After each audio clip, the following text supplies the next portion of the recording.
Do you normally, I mean, I'm not an illustrator. Do you normally draw on a wall, or do you draw, or does it matter? No, I always draw on the wall. You always draw. Yeah. Well, if it's tiny little sketches in a sketchbook or something like that. Right. But, is that, were you trained, or is that instinctive? Or? no, it allows you to get distance from the work very easily by just walking backwards and forwards, and then, whereas if you're sort of drawing there, you're almost seeing the drawing from one sort of range. So even something like as sort of detailed as that drawing right behind you,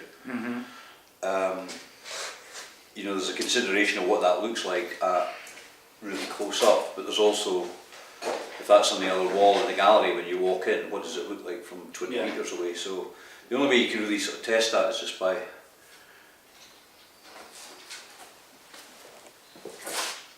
and a big painting or a big drawing that's, I mean, a lot of these drawings are quite sort of methodical in the way that they're kind of planned out, and then there's very little experimentation of whatever going on in the actual execution. That's one of the Iceland pieces, right? So no, that was for Dunbar when I had a show at the museum out there at the same time as the public art piece. Ah, okay. So it's one of they're individual drawings, and it was going to be part of an ongoing series. It's based on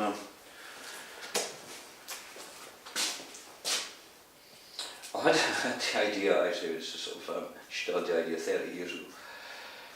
These are the coast of Dunbar, and if you actually draw a line north, Storm is a celestial reference. Yeah, the discs on the side of the blue wall. Checking 1, 2, checking. Alright, good.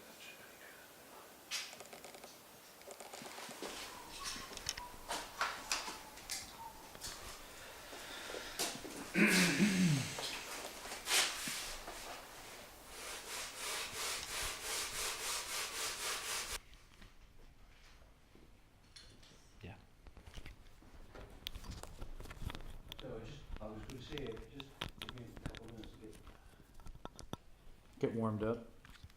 well, just to get some shit on this.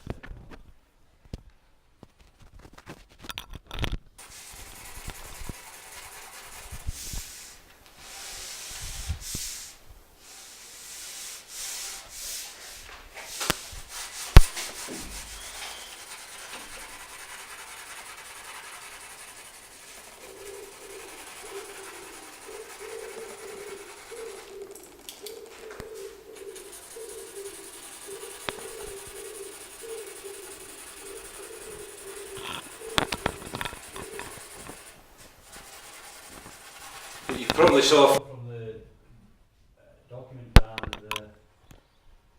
that white line of the path as a component of the CO thing.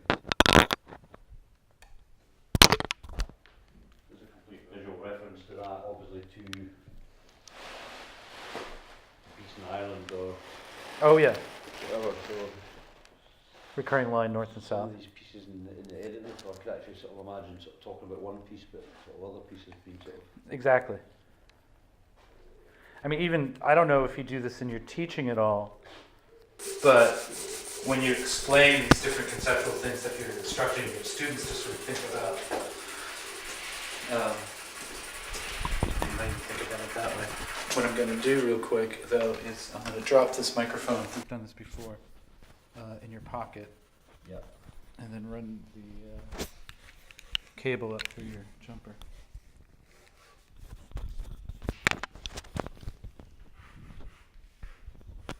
And I think you'll actually be more comfortable if this is if you have room in your front pocket. Sure.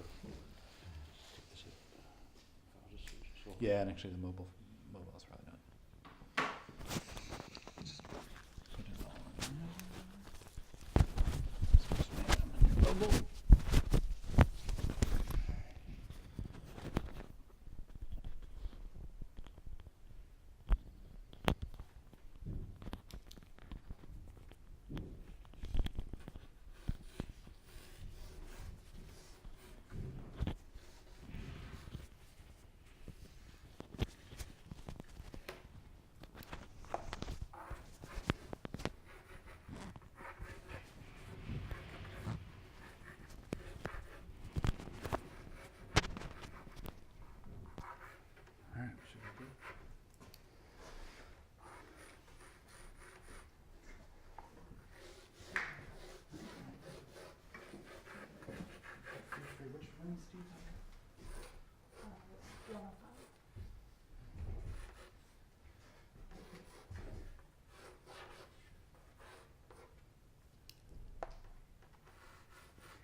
Still rolling, yeah. Not over 30. Okay, 30.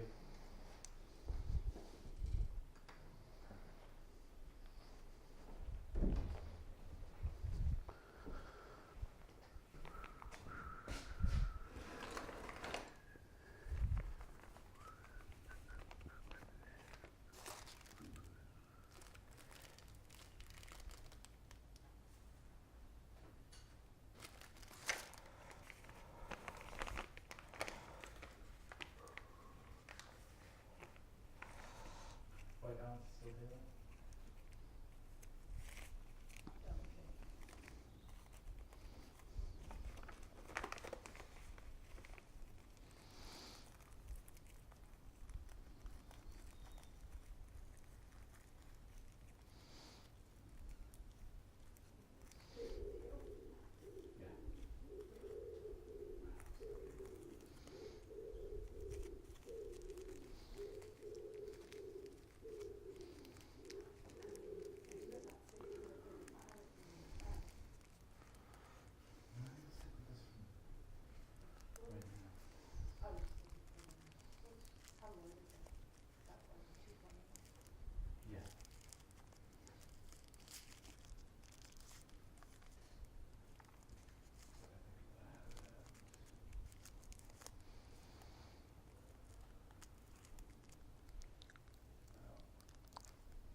Yeah.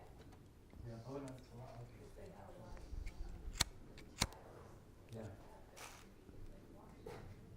Yeah, Thomas came with this studio. It's quite expensive.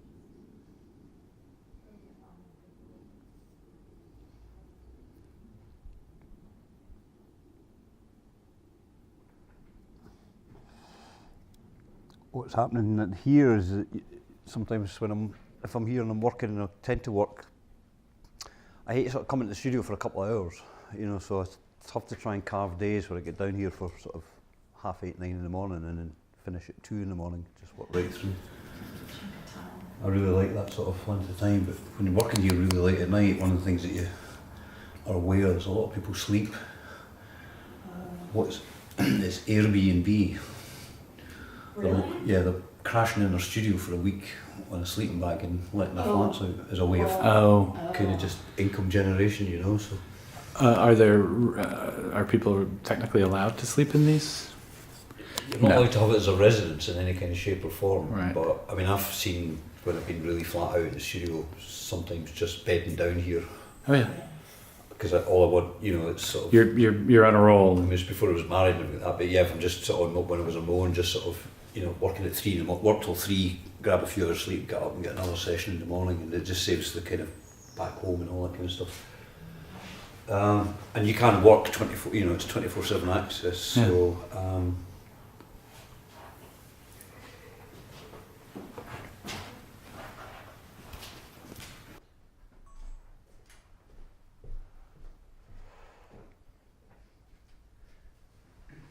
Any of the buildings that I've been in, there's always none of them are live work, but there's always people that are always there, but you're also very protective of the people that you know are there. Yeah. The outside world, but you know that they're, you know, they live there. Like John Ray. Yeah, well then there was the other studio you were looking at where he actually parked his car in the studio.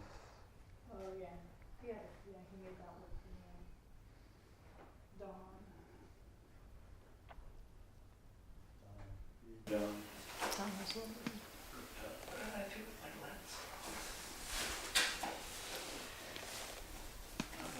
My lens cloth is in the car. Do you I- have a lens cloth handy? Yeah.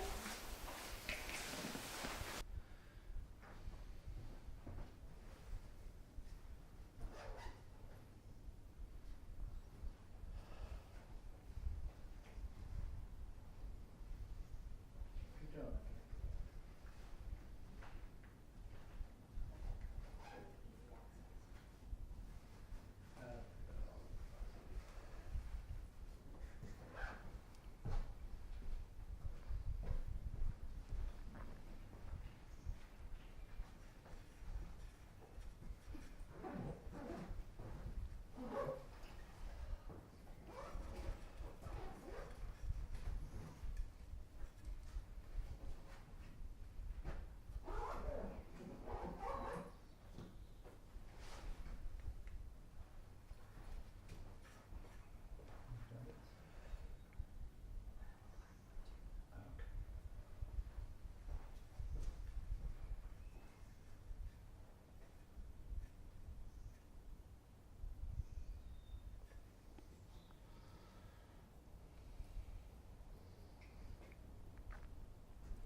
So just tell me what you want me to be doing, Dan. Or what? Sketching.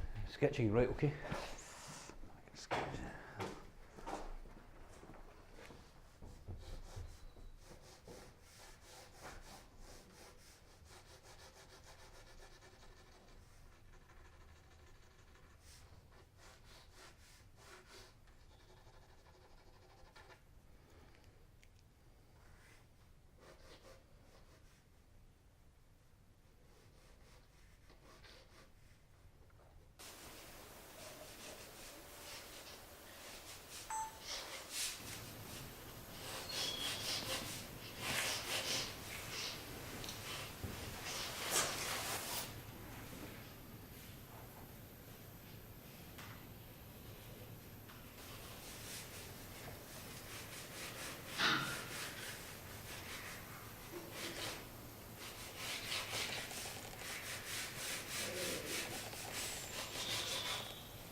Is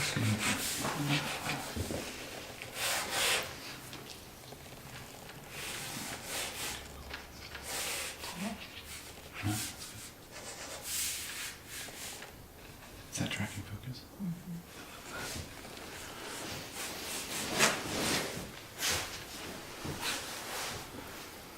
Are these some of the ideas that you've been working on for the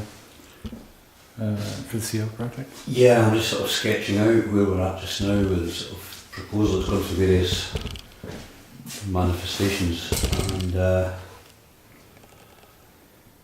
the architect I'm working with, Graham's fantastic at doing these sort of visualizations, but I like to try and bring it back to more linear language to understand it in the context of a spatial construct.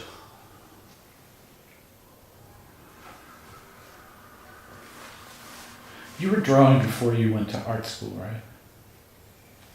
Yeah, so my yeah, I was always sort of drawing, and my father was a manager of a factory, and periodically he would get a new shirt for business meetings and things, and inside the shirts in those days you got a sheet of literally shirt card, it's called, which is glossy on one side, fantastic for biro pen drawing, and a rougher surface on the other side. So I used to constantly ask my father when he was going to be getting a new shirt, because I used to do the practice drawings on the rougher paper and then turn it over and do the sort of finished drawings. So yeah, and it was always sort of, I've always thought very visually. I mean, even when friends would be talking about totally, you know, when you're into sort of at that age, listening to a lot of music and keeping up with bands and things, and people would talk about a certain album by the title of the album, and I would say, "Oh, is that do you mean the album?" And then I would describe the album cover. So I would obviously catalogue these things visually rather than with the name of the band or the name of the album or whatever. So. And I've always found drawing as a form of sort of visual thinking. You know, literally what I'm doing here just now as well is just sort of thinking about the ideas, thinking about the space. So this is in no way a sort of attempt to produce a drawing that goes in the gallery, or as a, you know, a finished drawing. That's a separate aspect of the practice. So this is very much just sort of playing with ideas and trying things out. Do you, when you're thinking about a project or commission, is this the first creative step? Is how do you walk up to a board and just start sketching out sort of thoughts? No, that's probably the second step. The step that comes before that. If it's a sited work, I work with a specific location or a specific space, which was the case of this one. There's a site where this will go in Princes Street Gardens. But in any of these projects, it's actually just to spend time in the site, because you sometimes see things, or you become aware of sight lines, or there's a sort of context of how.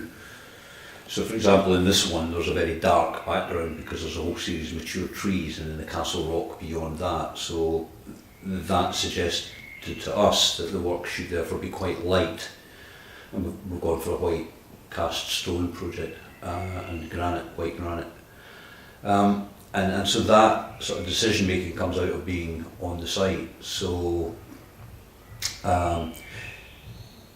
so that's a very important aspect, and then stage two, yeah, come to the studio, but you've got memories, sometimes, you know, visual aids like images on my phone or photographs or prints or whatever of the particular site. But I also think it's really important to get to understand that context of where the work's going. I mean, even things in this memorial, as it stands at the minute, we haven't finished the design yet, but as it stands at the minute, there's an aperture in one of the planes for our structure, which on May the 15th, which is International Peace Day, the track of the sun will align to come through that hole and illuminate an oval on the ground, and that's where we're placing the sort of focal point of the memorial, which is a boulder. So that's only by being on site and realising that as you look at this site, you're facing south, so the sun's tracking above and behind the work, and casting shadows this way. So that and the sort of darkness of the site and the scale of the site with the trees and the expanse of the lawn and the gardens and proximity to other memorials and what language they're sort of using. So those are all considerations that you then bring, or I bring to the studio. And the way that we work collaboratively is we both go on site together and discuss the context, and then we go away and then we actually have an email dialogue, which includes sending images of precedent examples, so not our own work, or sometimes occasionally our own pieces of work. We're just saying, well, there's this memorial here, because what we're actually dealing with as well is what is the language of memorial, and it's a constantly changing and evolving language, and what would be appropriate now. And it's from that sort of dialogue of other images that we quite quickly realised that the ones we were sending each other in terms of, I think this is successful, were all ones that had an experiential aspect to them, that you had to actually be within the work in a way, so sort of held with the work, rather than providing a sort of an object to be looked at, something you actually have to enter. And also the idea that's prevalent in a lot of my work is this idea of drawing a line, that very fundamental act of drawing and drawing lines in the landscape. So we very quickly hit on the idea of a path as a major sort of metaphor that was going to be part of our sort of work. The work is evolving and it's going through various iterations, but the one sort of constant is this idea of a path, that you literally go on a journey. And the path will be deliberately set at a width that only allows one person at a time, and that sort of is reflective of the individual path that the conscientious objectors took.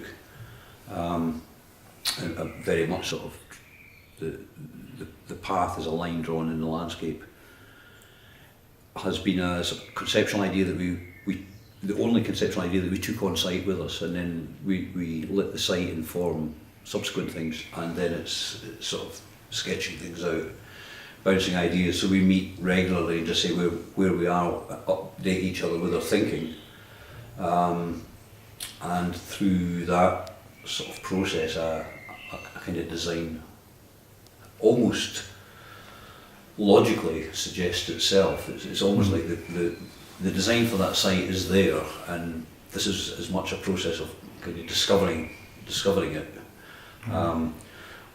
rather than necessarily feeling that I'm creating something. It's a sense of there's a really logical, deep sense of what that memorial should be, and so we're I think we're almost there. So these sketches that I'm just testing out are to then go back to Graham and say, well, I think what's working in this, what isn't working in this, areas we maybe need to look at. And I think we've already been quite far down that road, and these sort of sketches would mean nothing to you at this stage, but they're just for clarity. They're really just sort of testing the idea as it stands. Yeah. Is this analogous to writers talk about free writing? They just sit down with a blank page and they just sort of start just writing out ideas? Yeah, it's maybe a little less, maybe a little less improvised than that. I think there's maybe a little. It's not free-form jazz. There is a sort of structure there, and as I say, it's part of this logical process of uncovering what the perfect memorial for that site and for that context is. But yeah, that's always the approach, and that ties into what I was just speaking about, the idea of a sense of inhabiting the site. And you do this often with your works, whether it's C-beams, C-cubes. Yeah, I just sit there. I just sit there and stare at the space, and sort of think, what the hell am I going to do here? But there's one big horizon there, so that's that tendency to think in a linear language. If you've got that big horizontal line, you maybe need to counterpoint it with a few verticals, and so it's exactly that type of. That's what the embryonic process of what C-beams was about. Was a response to the overwhelming horizontal line, which the sort of the furthest point you can see in the landscape and the seascape. And sometimes literally sit there for a day, a couple of days or whatever, and just look at the site. And I think that's important. It's really, really important for a whole lot of reasons. Things like, I pointed out the tracking of the sun or things, but you always discover things about sites when you think you know a place, and then you actually go to sit there for as long as maybe an 8-hour stretch, sitting on a rock just looking at it, and lots of other things appear. So that becomes really important. And I think the work developing out of the site is the approach I was quite keen to take. So every single work's site specific. I think the worst approach is to have a sort of idea of what you want to do, and then go to the site and try to think how will this thing work in this space. I find it much better when you're beginning to actually just engage right away with, from the first instance with the site. So that's definitely been the case with this, and indeed just about I would actually say every work. Yeah. For those people who have never been to Princess Street Gardens, tell us a little bit about that context. Like, where is this piece going to sit, and what else is happening in there, and how you're thinking about that, and conceptually, and then also practically. Well, it's an interesting question for a couple of reasons. I'll explain the gardens in a second, but in the brief, we got a map of Princess Street Gardens with literally a red cross felt tip penned on the map. This is your site. So we immediately pushed it further back for various reasons, and went back through a process of consultation to say we actually don't agree with that site. We want to just push it a little bit back from there. Partly because every other memorial in the park is adjacent to a path, an existing path, so that suggests, almost like pictures on a gallery wall, you walk and then you stop and you look at an object, and then you move on and look at the next memorial. And we wanted ours to be something you actually had to journey towards specifically. You couldn't read it from the path, so you then had to embark on this journey again, sort of metaphor. Princess Street Gardens are really, it's quite an incredible site. It basically, it's a big depression in the ground as the Ice Age, when the ice was a kilometre thick. The ice ground round and took away a lot of the softer rock, but left a volcanic plug that is now Edinburgh Castle. So it's an incredibly iconic site. You've got Edinburgh Castle and the Castle Rock above what was this big depression. For years it was a loch called the Norloch, and that's where all the waste from the old town was just sort of dumped and settled in there. So I think it was over 60 people died of cholera when they decided to drain it as part of the redevelopment of the new town in Edinburgh. So it was drained, and it's been these municipal gardens ever since, essentially in two halves, because it's bisected by the mound where the National Gallery and the Royal Scottish Academy sit. So we're at the west section of the gardens, and it literally is quite a low level piece of ground. You've got one of the main shopping thoroughfares, Princess Street, to the north, which would be behind you as you're looking at the site. So when you're standing looking at the site, Princess Street, which is a one-sided, buildings on one side, and it overlooks the gardens, and then the Castle Rock up above.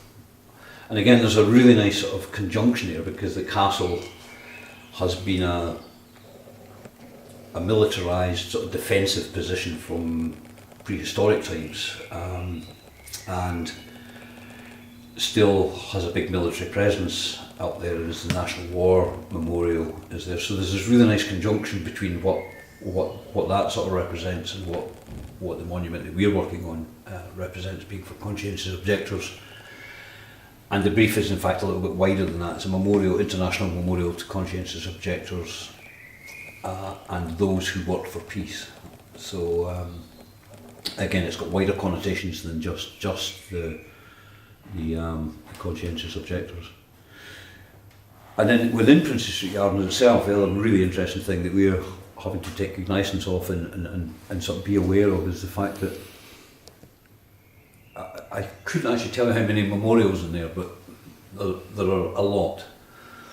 From a bear, that was a Polish regiment rescued a bear from a zoo, and it followed them around and became their mascot, and ended up spending out the rest of its life in Edinburgh Zoo, Wojciech. So Wojciech's got a huge memorial to a bear. There's one to a dog that was given over to Philadelphia because they were dogs, and then various numerous war memorials and things.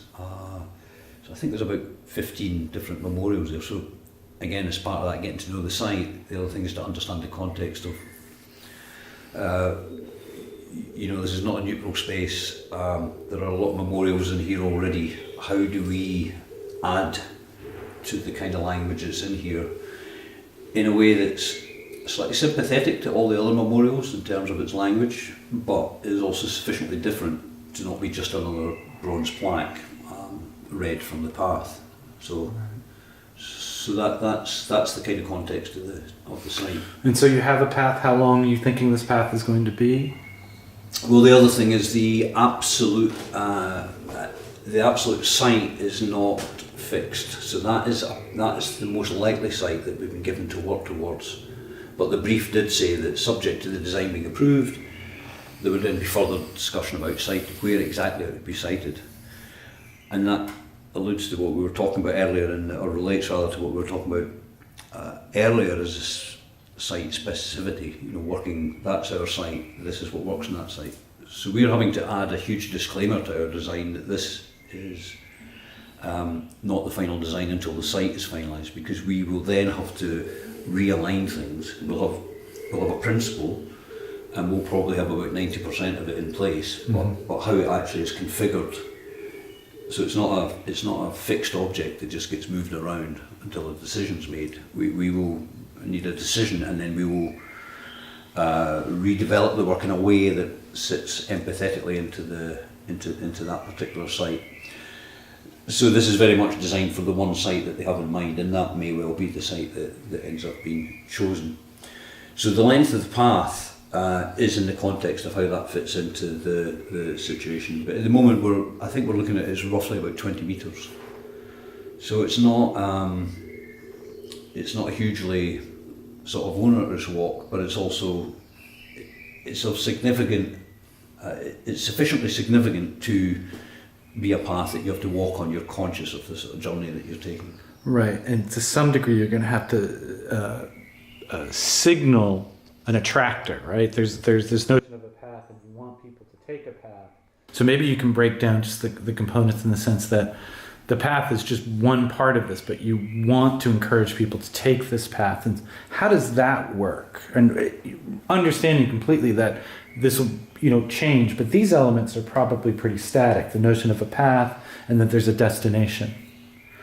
Can you sort of, for the viewer that may be watching this, sort of put those pieces together of how, so we can imagine, like, if we were in Princess Street Garden, X happens, Y happens, Z happens. So as I've said, the path as the obvious metaphor has been consistent throughout the design, and then there's a sense of, we did actually think for a while, maybe that's it, maybe it's a path, and then we quite quickly re-evaluated and thought, well, maybe the path does need some destination, it needs some reward, it needs an episode along that journey, it needs something. So it's probably too pared back an idea, just the path, and exactly that sense of something to engage with, to pull you onto the path and make you take that journey. Excuse me. So, and that's actually been the biggest component of the dialogue with Graham and how we've evolved this idea. Is there's a path. What do we put on the path? So there's been various iterations of what those things might be. So not only have they sort of changed and evolved and developed, but the other thing is, where do we put them? So there's a sense of a path with these elements along the path. So as you walk along the path, there's a period of visual episodes or components to engage with. I mean, something as simple as a seat, an element, because our idea is there's always been some sort of cast seating element in it as well, so that people can pause and reflect. And again, that's a counterpoint to all the stop and just look at the monuments, the other ones in the gardens. So we've had various iterations where we've had a long path with these things sort of dotted along them, and then there's another thing where we go back to the brief and it's looking for there's a suggested footprint for the work as well. And we suddenly realise that with these things dotted about the path, we're maybe just pushing the envelope a little bit with the brief. So then we kind of gathered them into one sort of place, and the path very much led you to that. And then we felt there was a degree of sort of, there was a logic to each of the components, and I'll come to what they are in a minute. There was a logic to each of the components individually, but when you put them together in a sort of group, how they kind of worked with each other then became another consideration. So that idea of the path but with elements is very much where we are now, and where we are now is that the path leads you to a structure, to a space which contains several elements. The first one is a bronze plaque to conform with the memorial language that's used widely, so that would be bronze with a really beautiful patina, greenish. This is from a previous memorial design, but this colour of patina here, rather than the dark, because we didn't necessarily want the work to have a kind of funereal overtone. And that will simply contain an explanation, which I think all memorials need to have. And this again is something you do. You test these conventions, you discuss them, you debate them. But what is it I'm looking at here? So that will explain in Ray's lettering what the memorial is about. We'll work with the steering group and the committee to finalise that text. And that, so that's one of the first things you encounter, explaining what this memorial, what this thing is you've walked towards is memorial to conscientious objectors, people who work for peace. You then go into a white structure that has a white flowering cherry tree planted in it, and we've found a species which flowers in mid-May. Normally they're a bit earlier than that. So International Peace Day is on the 15th of May. So this cherry tree will be at the height of its flowering, and that's the day when they actually have events, talks and a vigil. So that kind of relates an aspect of time into the work as well. Quite a few of the conscientious objectors were put to hard labour, and one of the places they went to work was Kemney Quarry up in Aberdeenshire, which is closed now. And it was supplied of white granite, and we've managed to source a boulder from Kemney, sort of sizable chunk of white granite, and rough, not dressed in any way, and that'll be the focal point. So you come along to space, you have the examination, you walk into the space past the plaque, so the plaque's no longer visible, and the main focal point is the boulder and the cherry tree. And then there's also another line of text on one of the planes, one of the vertical planes, and that will be carved rather than cast in bronze. So it'll be a quieter language, and that'll have just one evocative line, so that's what informs you when you sit. And we're also at the point with the aperture, talking about the sun tracking and illuminating the boulder within the structure. So we've been on site and tested that, and I think that's feasible for the site as it stands at the moment. And then there's this little depressed area where we're actually going to dig into the ground just to give there's a height restriction on what we can do. And one of the earlier iterations was trying to make all of these elements into one structure, and that structure was based on the negative space around a war memorial. If you think it's normally a man, invariably always a man, on a plinth, and those generally are about 6 or roughly 6 or 8 metres in height. So we thought about almost like a structure that could cover one of these objects, so like the negative space. So you actually went in, not literally, but that's what suggested the form. And as we sort of developed that, the work kind of grew in scale, and we had to sort of re-evaluate how it sat in the space. But also we were advised that planning had already indicated that sort of 2 to 3 metres was the sort of maximum height they were kind of willing to entertain. So that taller iteration stopped simply for that reason, and we went back to the sense of being held by a space that still had a sort of a space that held you, that you went into. So those are the sort of various iterations, and at the minute I think what we've got now is quite a cohesive space with this lower area by digging into the ground, so it gives us more scope, you know, to go if we're capped at 3 metres. If we go a metre underground, then that gives you a 4 metre structure. And it's from there that the cherry tree will arrive, from a bed of cut Ballachulish slate. And again, the Ballachulish slate quarry was another place where COs were forced to go and do hard labour for the duration of the war. So there's a kind of nice tenuous, slightly tenuous but quite nice material link to some of the elements that we're using as well. Yeah. The text. Will you be writing the text? How do you evolve a text? Because this is not the only piece that you've co-authored or had text as an element of that. No, I've worked with quite a few poets in the past. Jerry Luce and Thomas Clarke. Absolute privilege to work with both of those guys. I think they're major figures, and I've also used text working collaboratively with poets and engaged with their text and bringing the text into spaces and into work. There's a line of text in the sanctuary that I designed at Stobhill Hospital, and that line of text is a Thomas Clarke piece that was developed in conjunction with myself for the space. In this one, I think the steering group are made up of a series of academics and researchers that are looking at the whole area of conscientious objection, and the Peace and Justice group, and also an adult learner group that are looking at researching each individual conscientious objector. There are 160 conscientious objectors in Scotland. When? For which war? For the First World War, yeah.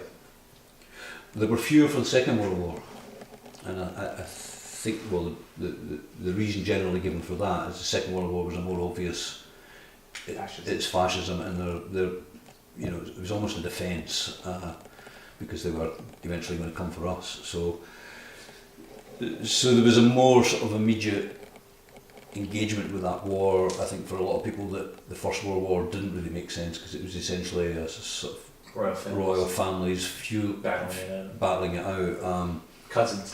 Cousins, yeah, it's a sort of family squabble that they should really have just had quietly behind doors, and quite frankly, if any of them kind of walked out at the end of it, then who would have cared? But they just decided to engage with get the whole of humanity to sort of take part in this sort of craziness. So the knowledge that we have to access through the steering group and the people that were commissioning us to make this memorial, I think in this instance we'll be guided by them. What do they think? But we very much split the text. So there's an informative panel. This is a memorial to conscientious objectors, or something like that. I can imagine it being quite sort of. And then the other line of text is more evocative. I'm hesitant to actually suggest it, but at the minute, a working one that we've used for the senses of illustrating the idea and drawing it up is "They refused to kill." But that was proposed by one member of the steering group, and I think that we really need to go back and maybe have a creative workshop with one of the poets, get one of the poets involved, and because that text should be really evocative and not labelling the structure, because that already happens on the other. It's why we split the text. So that ultimately what we create is a quiet, light, contemplative space with a focal point, a tree to sit under, and an evocative line of text to ponder and to just sort of consider. And those are all things that are at the end of a path. So the journey to these sort of decision-making seats and visual stimuli. Perfect. While we're on the subject, then we have some really beautiful footage of the. Do you need to reset? No, come on. Great, that's perfect. You can actually probably stand where you were standing now. Yeah. We've got great footage of at Dysart. That's Eck Finley's. Egg Finley's work, yeah. Yeah. I'm wondering if you want to. Do you need a break, or I was just going to have a quick smoke if that's okay. can you smoke and talk on camera at the same time, or would you prefer just? We're not meant to smoke in this building. Okay, let's not do that. Let's take a break. Let's all take a break.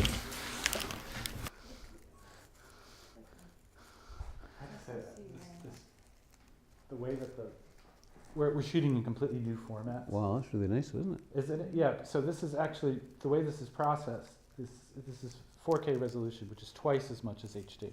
Right. And the way that they have designed the processing for this kind of footage is that they changed the standard color gamut that's applied to it. So they're actually, in traditional video, there's a sort of straight line gamut. You take all your digital information, and whether it's black or absolute white, you have the same amount of information. Well, they figured out actually that to make the cameras more efficient and to give you more leeway is that you don't have to put as many pixels towards black or absolute white. So you flatten everything out, and then you de-emphasize your blacks and your whites, and then the data that gives you, and it gives you this whole color range. What's interesting about it too is that the actual sort of just flattening out makes it look really its own aesthetic, sort of the way that it looks. If it doesn't bother Cindy, I might smoke too. Are you okay, so we can stick our heads out the window? Mm-hmm. Oh, no, it doesn't bother me now. Doesn't bother I think sometimes. It's really nice having that screen out there, though, isn't it? Cindy has, I think, sometimes, not always, but precarious appreciation for smoking. Because she once did that herself. Ah, I see, yes. Does Laura smoke? Yes, but she's tried to stop a few times and she's been doing quite well, and she is at the stage now where if I'm having a cigarette out the window, or I'm driving and I get her to make me a roll up while I'm driving, she'll offer to light it for me and smoke half of it. Kind of her. So it's sort of, she's closer to giving up than I am, that's for sure.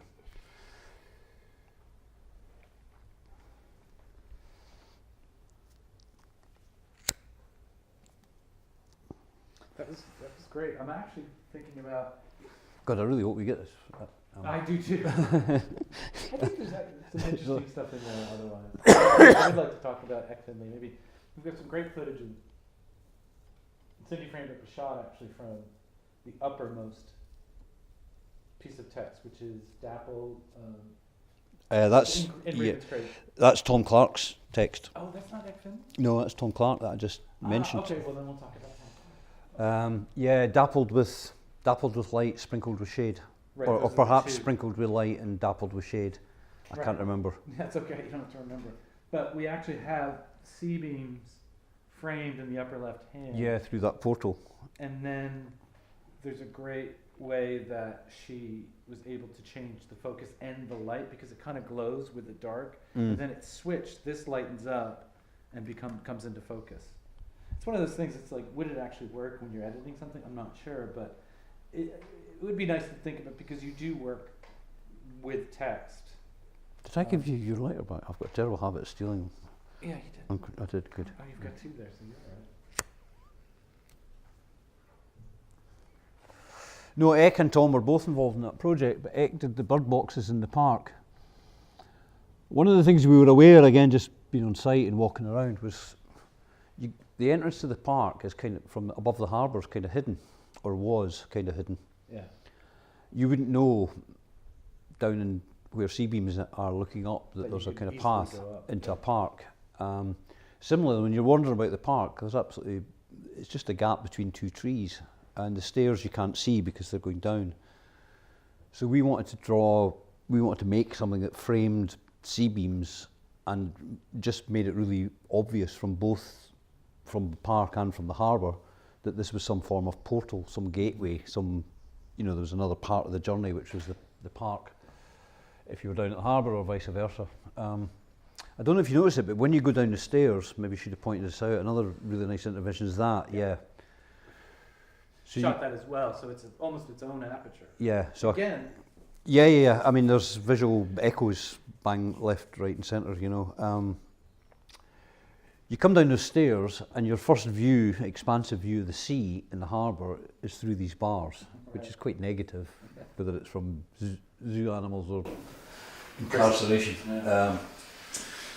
And again, we wanted to. It was almost a mirror opposite the C-beams. C-beams was a series of verticals to counterpoint the horizontal. We cut that horizontal to counterpoint all the verticals because the horizon was disrupted by these verticals. Right. And when you stand on the bottom step and look at that, the horizon should be, for the average heighted person, the horizon should be running right across the centre yes, of I have that. a shot of that. Yeah, where it does. and so that slot was able to cut to give you an uninterrupted sort of view. So some of the interventions are small, subtle things like this that aren't labelled as sculptural works in the way that C-beams is such a sort of iconic, big. You're not recording this, are you? Motherfucker of a sculpture, you know. A lot of the others were slightly more sort of sensible. So. Right. Maybe we can talk a little bit about C-beams. We spent some really good quality time there shooting, and you and I have already been there. But to talk about that, maybe the text, maybe you can lead us from the text to this aperture that's cut in, because we haven't talked about those elements. Yeah, and if you've got good footage of that, that's great, because that could just slot in, no pun intended. Yeah. No, that'll be good. And then after that, I'm quite liking this, you not sitting down necessarily, but I do maybe want to talk about some of these reoccurring themes that run through your work. One thing that's come to mind, something that you've spoken about, but also seen in your work, is this color blue. Mm-hmm. And don't want you to necessarily talk about it now, but I want to talk about the color blue, and I want the notion of also these sort of thick black lines. But hold that. We'll do that after we maybe talk more about this. And then notes that I want to actually consult. So the royal palaces in, I just, shove that, if that's mine, just shove it off the road. The royal palaces in, imperial palaces in Kyoto all have 5 lines on the walls.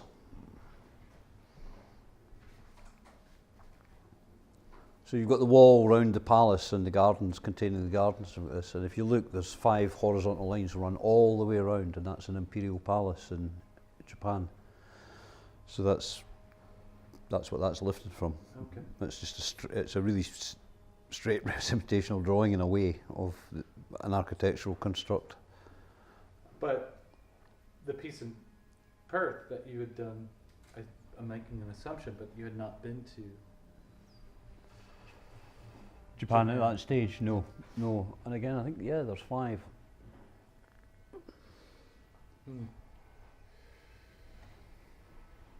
I just stamped this Yeah, out. that's what I do, it's all organic. These not so much. I can take this out.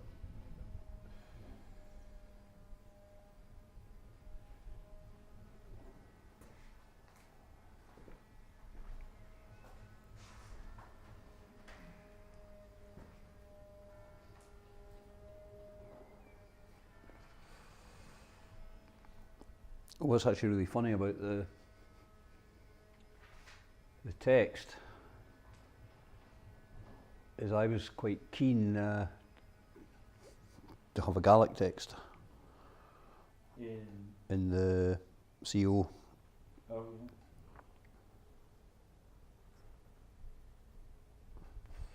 Or to have it in Gaelic, Scots and English at least.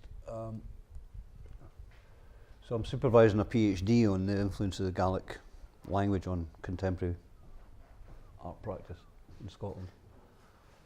is there? Yeah, there is a bit. Through about 12 different artists that include myself that sort of reference it.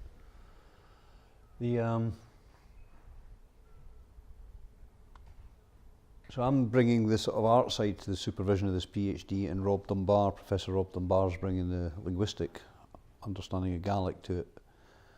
And I asked Rob if he could suggest a text or point me in the right direction to find a line from a Gaelic poet that spoke about peace. Or I know that Sorley MacLean wrote a lot of.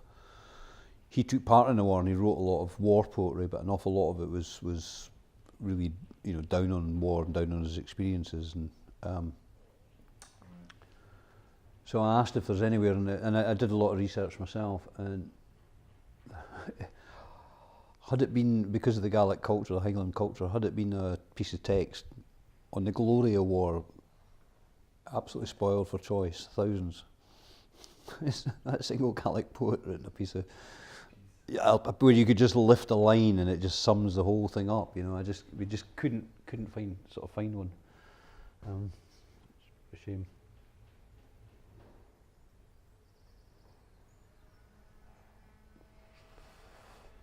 And we planted a couple of birch trees. I think they're doing okay last time I was over at Dysart.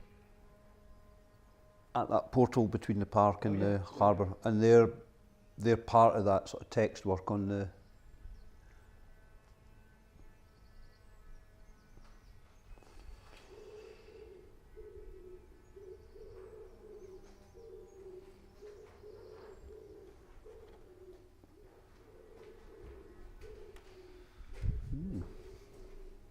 Making frisky noises.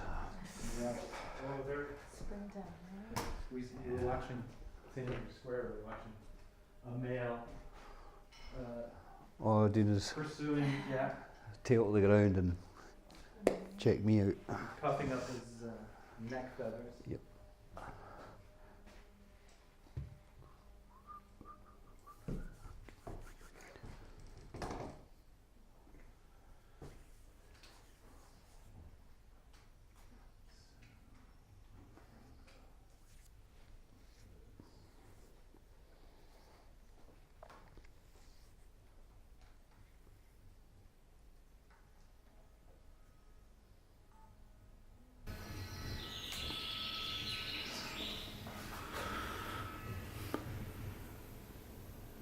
Good. Tom Clark, C-beams. Yeah. The notion of how you purposefully work with text and then maybe use C-beams as an example. Mm-hmm.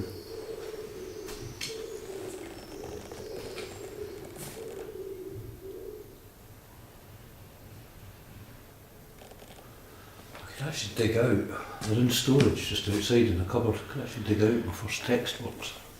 Your text work. 20 years old, yeah. Ones that you had authored. It's a series of 10, yeah.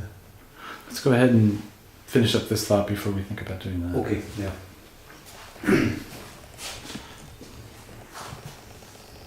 It ties in with this because it's text.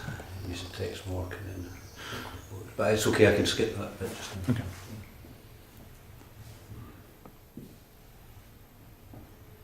You can ask me a direct question, or am I just going to start rambling like text? I think you're going to start rambling. I mean, if you so, let me ask you a direct question. It'll be easier. How does C-beams work with the text that Tom Clark had done, and how did you work together to create that relationship?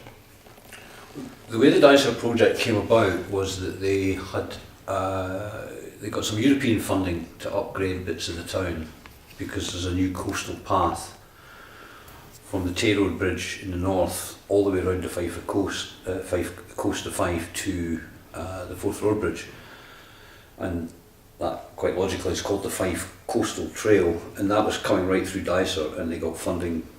It was one of the more run-down parts of that journey. So there's a regeneration project of which there was a budget for art to be a component of regenerating the kind of urban fabric of the small town. And they had originally envisaged 5 sculptures, and they selected 5 sites. 2 of them were roundabouts, and they wanted 5 sort of sculptures to talk a little bit about the history of Dysart.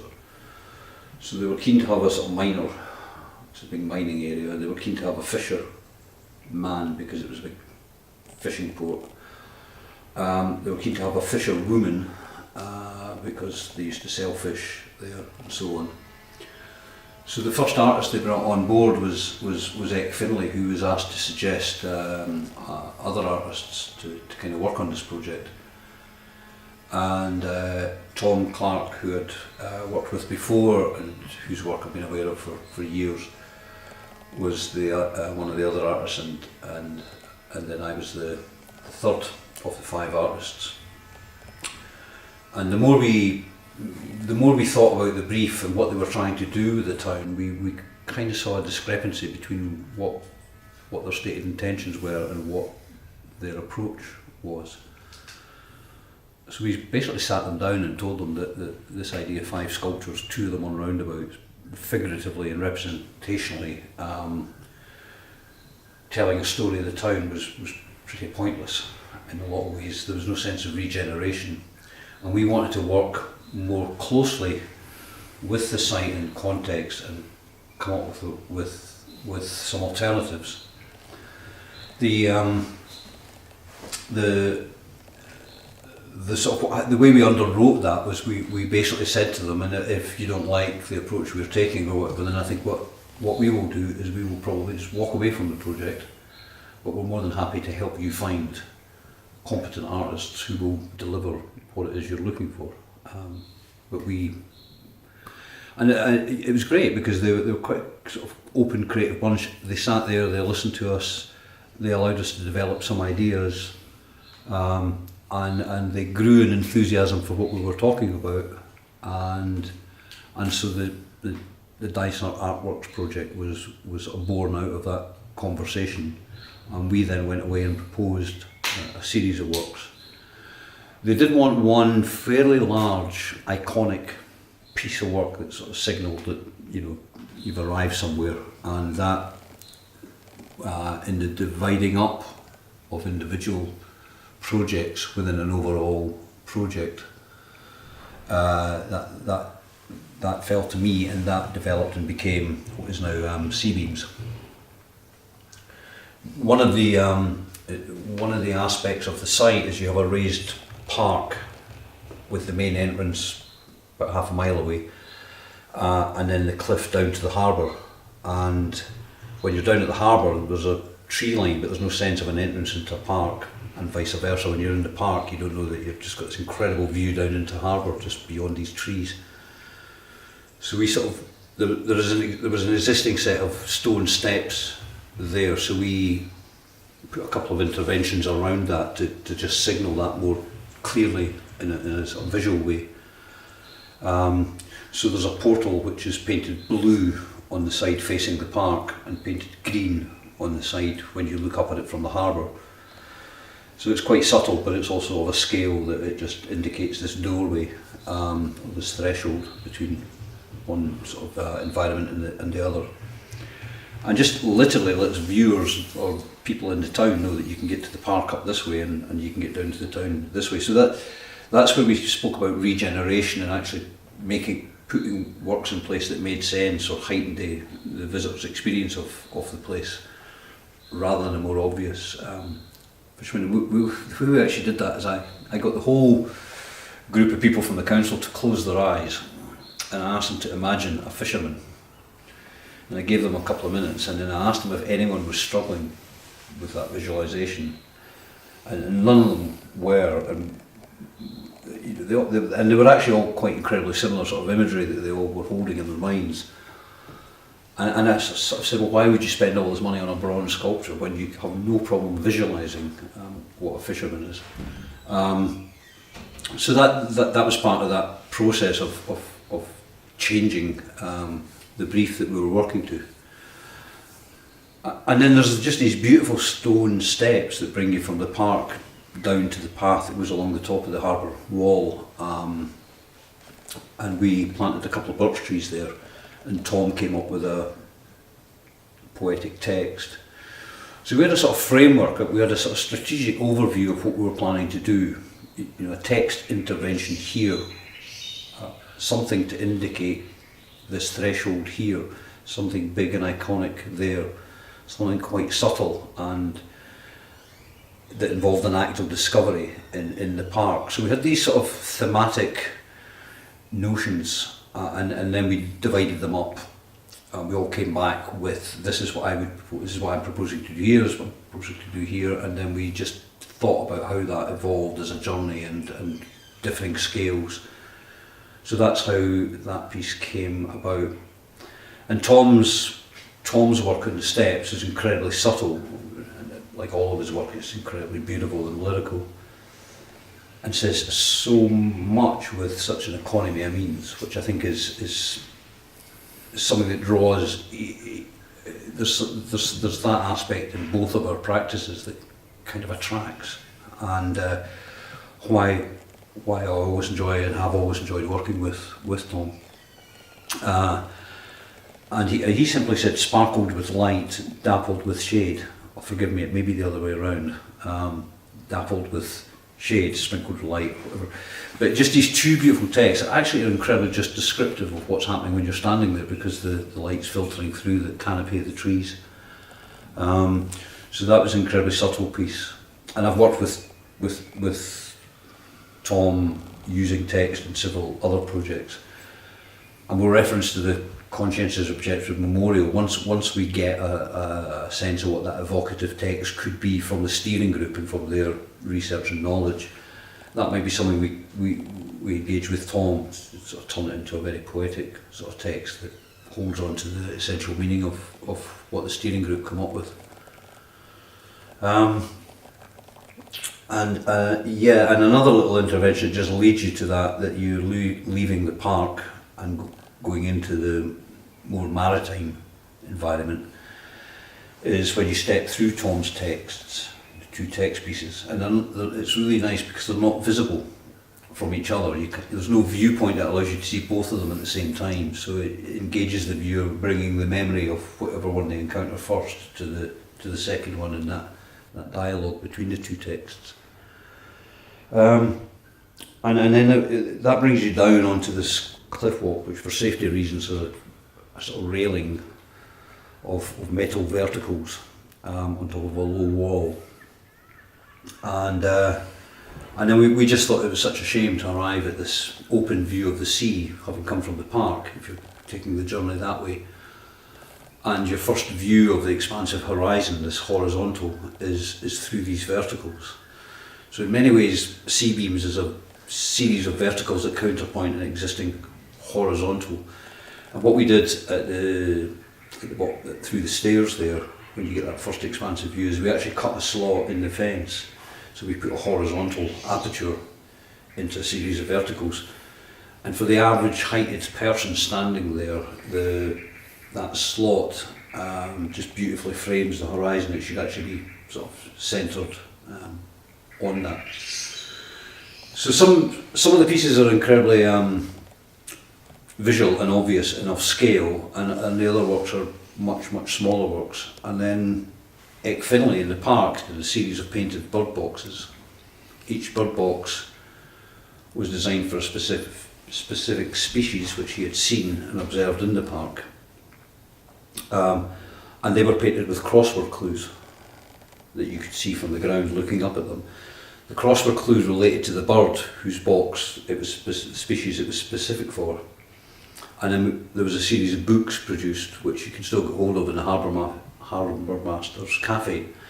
And those books have the whole crossword printed out, and you need to go and find the bird boxes to get the clues to fill in the crossword, and they're all the names of birds that you'd find in the park. So again, it's a really sort of nice engaged piece of work as well, and it's a fantastically popular piece with parents taking their kids for a walk in the park, because it gives the kids something to do, and they end up running about trying to find these bird boxes in the various environments. Cool. I'm going to stop you there. Got to change out.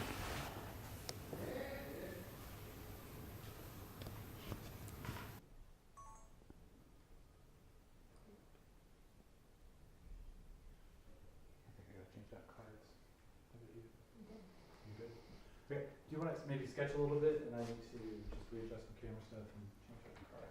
Sure.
there was another piece that Tom and I were commissioned to do just along from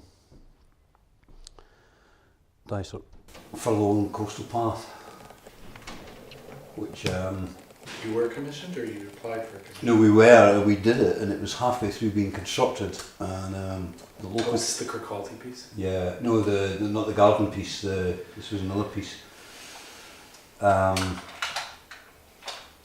the local MSP kicked up a real fuss about it and got our friends in the media. So the BBC did a hatchet job on it.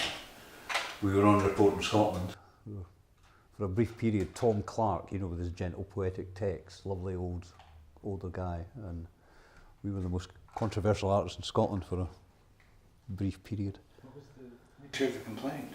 It was really interesting that we had a massive falling out with the MSP, who had no jurisdiction. It was a council decision, so she hated C-beams, hated art, didn't want anything happening. Was their exact word? Fife doesn't need your fancy ideas. That's weirdly hostile. Well, she was unbelievably hostile. I mean, she was horrendous. In fact, we went to a Labour, Conservative, SNP. so Labour, and Kirkcaldy used to have a communist MP. So basically, you could put a sheep up with a Labour rosette, and it would win. And she was very much of that sort of. No, we were. So there was a memorial to the miners that I did a design for, with Chris Rankin who did the overall landscaping aspect and project management at the Dysart Artworks. And Chris, it was Rankin Fraser, Chris, who did the battery project at Dunbar that I was then commissioned to be part of. So we came up with this really nice memorial. I'll spare you the details, but it actually involved a really interesting piece of industrial heritage that was incorporated within the work and everything. It was to the miners that had died in the mine. And we had a situation where they couldn't just award that commission to us, but they wanted us to do it because of the work we'd done at Dysart previously, just a year or two before. So they got an office junior to come up with a crap memorial design, and then two of them were put to the committee. So the other one was really just there to say there'd been a fair process, but was meant to have no idea. Right. We walked into the public consultation to present our idea, and there was a woman there who I'd never met before, and we went in and said hello to her. We knew most of the people from the Dysart project, but this one I didn't know. And she refused to say hello. She just sort of scowled at us for the minute we walked in, and we presented our ideas. It went around the table. Feedback was pretty positive. Came to her. She said, "Right, before I fucking start," we were like, "Before I fucking start, I'm having none of yous tell me I ken nothing about art, right? Because my daughter was at Yon Edinburgh College of Art, and she done that interior design, and she's telling me all about art, so I'm not having this, I didn't ken anything about what I'm talking about, right? But see these two fucking clowns," pointed at us. I was just like, I actually thought it was some comedic sketch. Yeah, it sounds kind of brilliant. brilliant. Some hidden camera's going to drop out, and Right. this is some provocation for people's entertainment or something. And she just went on and on and on, and we were aware that we were trying to sell a piece of work and trying to be as polite as possible. I lost it at the point where she says, "Fife doesn't need any of these." I mean, Fife is like an economic desert. It's definitely, its best days are definitely behind it. So it does need new ideas. It does need new stuff. She says, "I'm not having these folk telling Fife doesn't need new ideas, right? Okay, so just take your art and get back over to you on Edinburgh. We're having none of it. See your C-beams," it said. I'm going to get that cut down." What? Yeah. So, and at this, I still have no idea who this is. I just Right. think, well, this is one big negative voice, but I'm holding on to the fact that most of the previous voices have been quite sort of positive to this. And this is what being an art. Hope don't record this. This is what being an artist in Scotland is kind of like.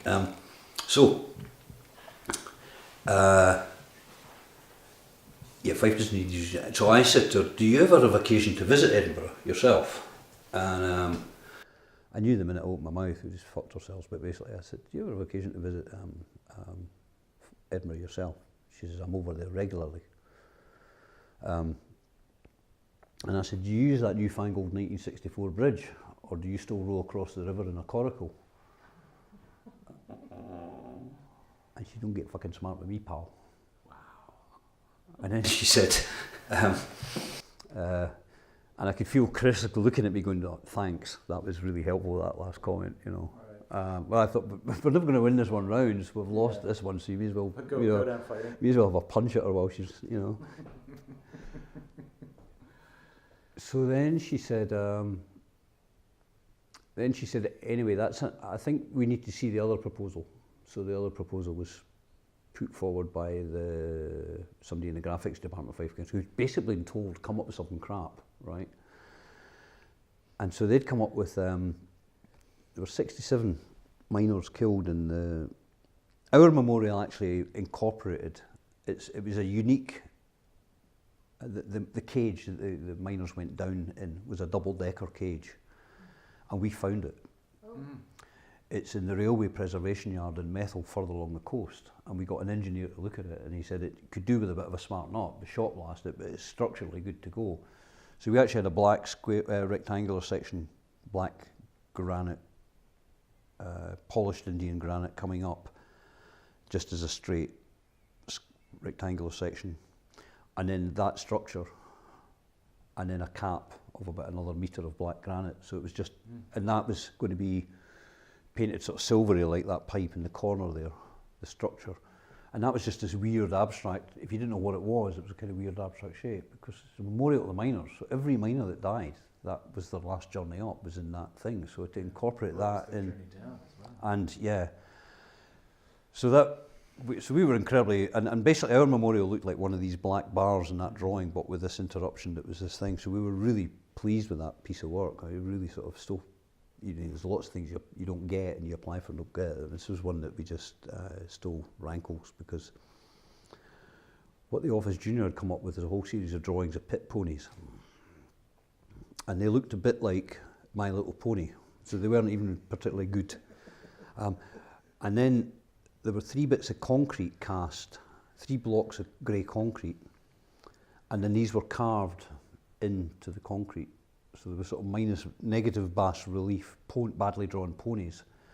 And then the drawing started off bad, but the carver wasn't your best carver.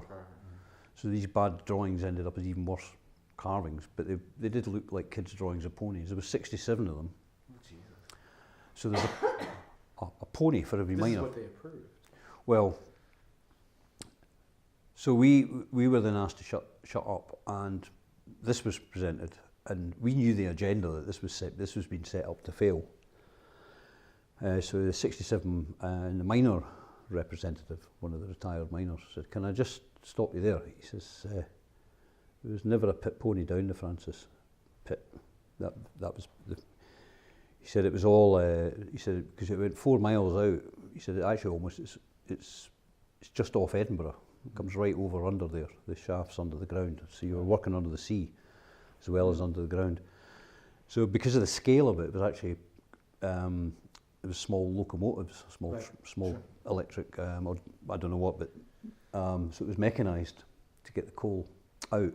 There was never a pit pony down there.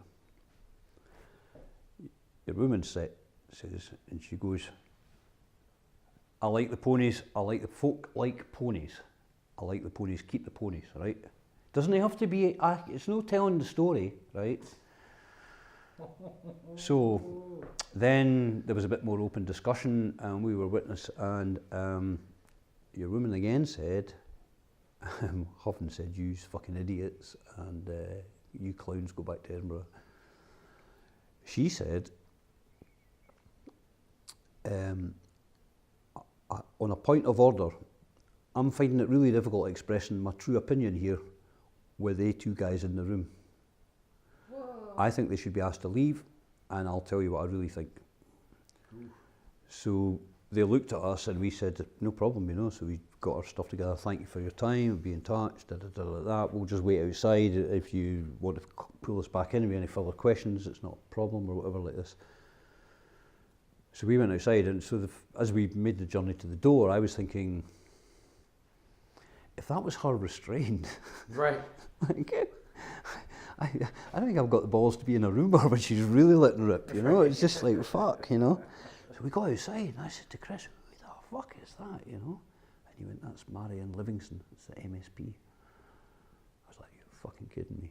So if you go to next time you're going to Dysart, you're going back to film there, I can send you to where it is, but if you want to see some badly carved concrete pit ponies, that's what's there. Yeah. And our memorial, and the lift gauge is still rusting away at the, you know, that was 10 years ago, it's still rusting away at the preservation yard. It's such a shame that that wasn't preserved and put into that sort of thing.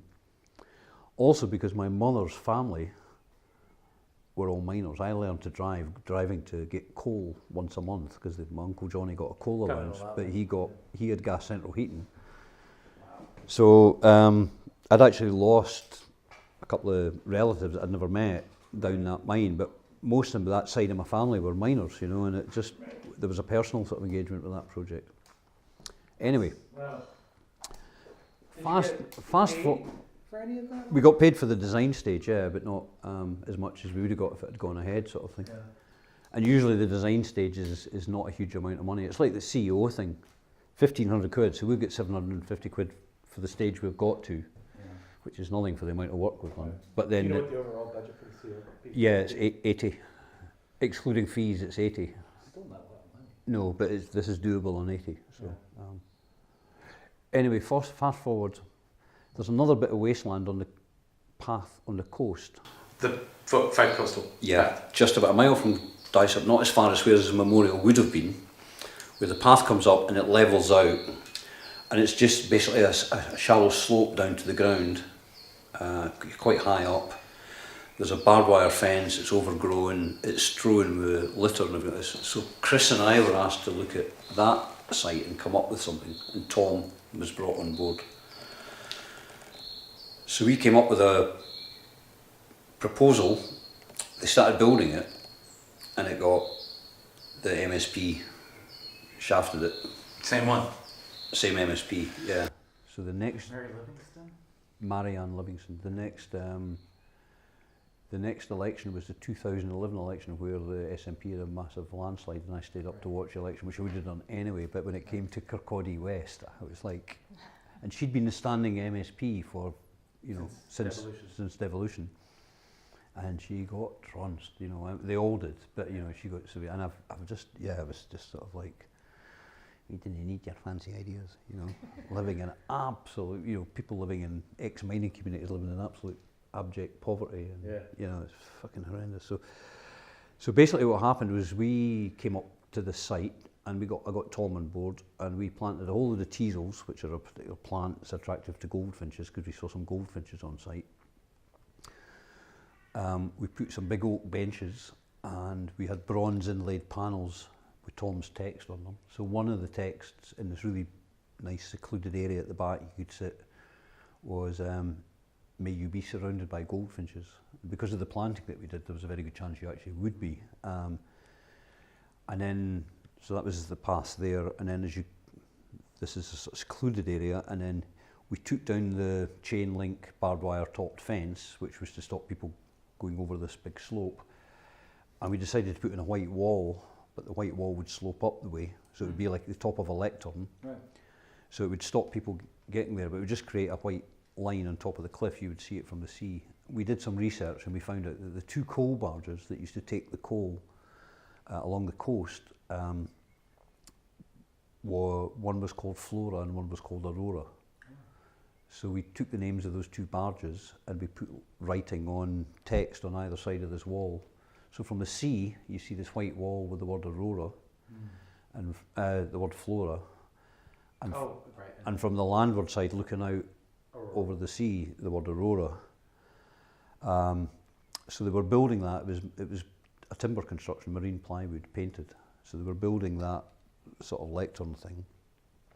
And then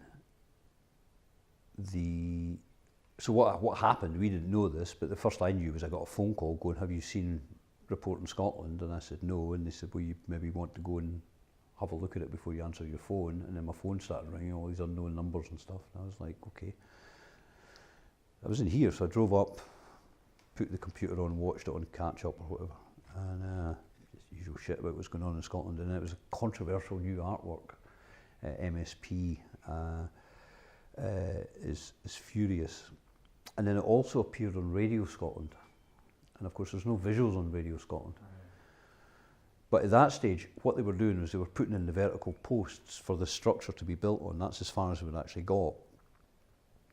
I can send you images of it. And on Radio Scotland, they said it was 150 metres long. It was wood. It was 150 metres long. It wasn't, it was 20 metres long. I did the drawings, I know. I was on site, you know. It looks like a monstrosity, all these bits of wood jumbled together and everything like this. It was the...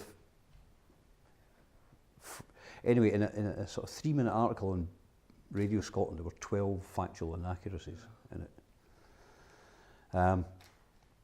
So then what was decided to do contractually was that the work would have to be completed for us to get paid, but then they would come in and destroy it. So we had to, our guys had to finish their contract, and then another bunch of guys were then waiting. So there, you know, we had a sign writer beautifully painting the word Flora. It existed for 3 days.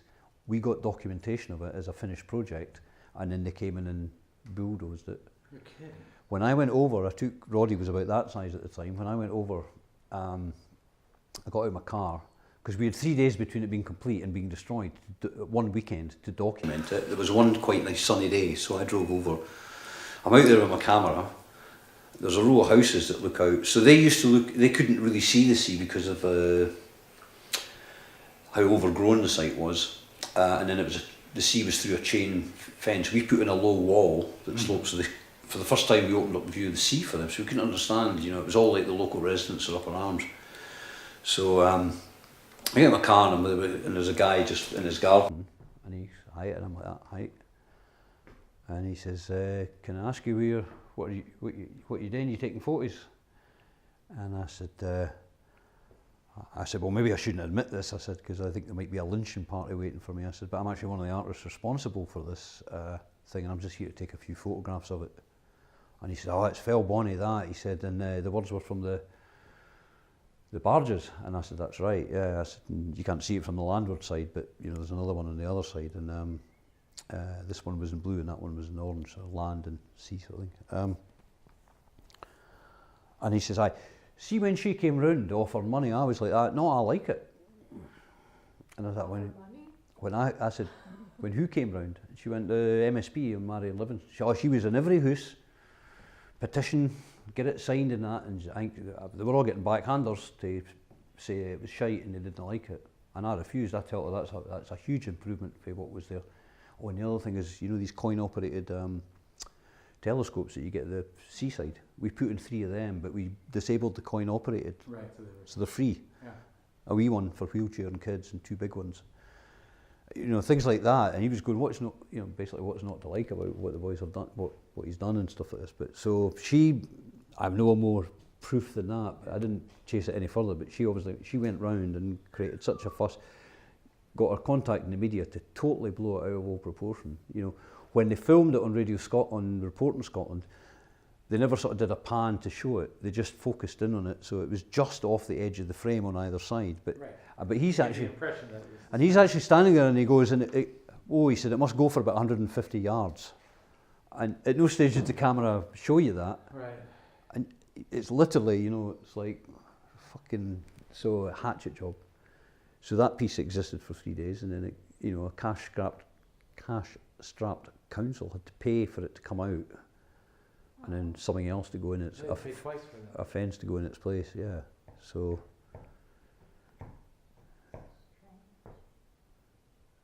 And Chris is part of he did a lot of the consultation work before we were brought on board as the artist to deliver the project. So he had dealt with a lot of people, and he said she was a nightmare on that project. And again, just before she even knew what the artists were going to come up with, she didn't want art, you know, she didn't want anything. And you know, you can, it just raises so many issues about, you know, how artists are valued in this society and blah, blah, blah, blah, blah, but also just how badly served those constituents were. To have that as your representative, who's closed to fancy ideas, is just, yeah, absolutely. Right. Right. Do you mind drawing a little bit more? No, do you just want to do some, just shots of me drawing, just, Yeah. sort of, yeah, okay. Some shots of drawing. Just some more. And then, here, let me think about it.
right, Donald. I think the next thing I want to do is talk about some of these basic elements that, like color and line and drawing. I'm wondering if we can use some of these as examples.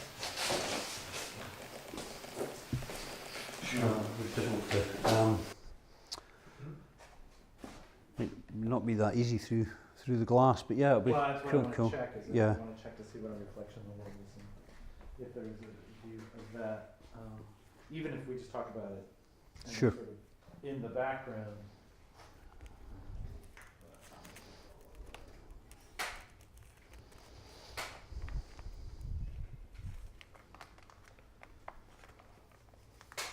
Did you ever get an idea of why you think that this Marion Livingston was just her socialist realism upbringing, or was it It she w- just didn't like you, or No, people it- from Edinburgh, or It was more to do, well, it was partly that, but it was actually more to do with The council and the members of parliament are different, and then the members of the MSPs, so right? so they've each got. Right, she was an MSP, she wasn't an MP. No, she was an MSP, so she sat at Holyrood. She basically, it was her kingdom. She was the MSP. Right. and here were the councils making decisions about contemporary art, which she couldn't stand and didn't have anything to do with. And I've never been to a gallery in my life.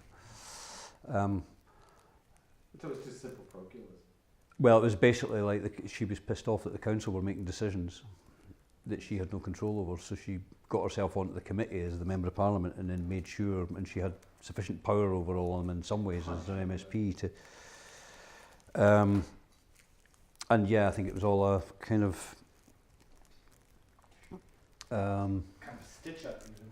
So yeah, in many ways it wasn't a critique of what we were proposing per se, because I think anybody doing anything would have. It was the fact that the council had applied for European funding and were spending it, and she'd never been consulted or asked or whatever. And she's the MSP, so she How should. dare anybody make decisions without her? You know, how dare they bring in a couple of £1 million worth of funding to the town? She was perfectly happy with the way it was. Right. Oh, spring's been cancelled due to the rain. So spring-like.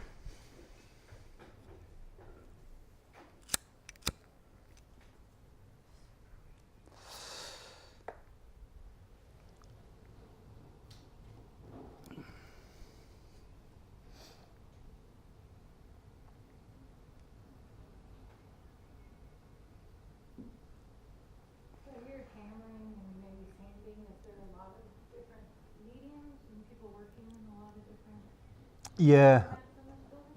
yeah. I mean, there is a sort of sense of the ground floor is more noisy, but these spaces tend to be, people are quite respectful. But sometimes, yeah, you're maybe making stretchers and you've got a whole lot of sawing to do or something like that. You tend to do it on a Saturday or something. There's less people in or whatever. But I love those noises. um, I love the sound of people working. it is really nice. You just, you're working with, and you're in your own sort of places. But you just get that, yeah, those little nuanced. There's people hammering, or there's somebody shifting something, or you kind of this sort of. Are the people creating things? Where the spaces, well, where the WAS organisation is slightly problematic, and it's a bit like that line about, was it Churchill that said that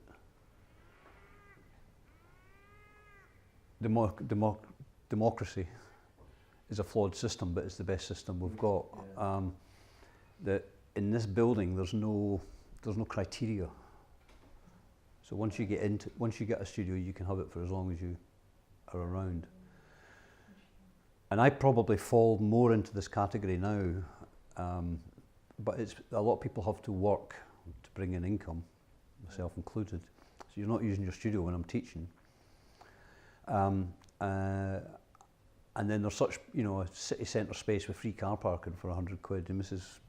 you know, there are smaller studios in this, bigger ones as well, but it's a sort of medium-sized one. So people are reluctant to give them up because there's also, if you give up your studio, you're admitting that you're maybe giving up as an artist or whatever. There's that sort of, so they'll hold, so you get school teachers who maybe come in for a month in the summer, 3 or 4 times, but they couldn't store the stuff they've got stored in the studio. They couldn't store at commercial storage rates. So the building is underused. It isn't anything like the dynamic. I mean, although you're hearing it's a bit, it could be a much more active, incredible sort of building. And it's partly that a lot of, so I've had discussions in the past. I was asked to talk about this actually with the committee that run it all and everything, about how should there be some sort of selection process or standards, you know, and there is, that you need to have had so many shows in the last couple of years or something like this, but you know, I mean, I could go and put these drawings up in the studio that I teach in and say that I've had 3 exhibitions at Edinburgh 3 times, and say I've had 3 you know, it's an easy one to get round. Your mate's always got there's always somebody got a cafe that will put something up. So how strictly do you enforce it? And so as a result, most of the artists in the building are my age or even older, and probably don't use their spaces as much as they sort of should. And I think it's something like a 15-year waiting list at the minute to get one of these studios. Wow. Which is again why you wouldn't give one up and then change your mind 2 years later. So it's a difficult one. I rented a dark room for 10 years. In many of those years, I wasn't really going into the dark room anymore, but I just didn't want to. Yeah. That I wasn't actually going in the dark room to make stuff anymore. And I wouldn't get back in.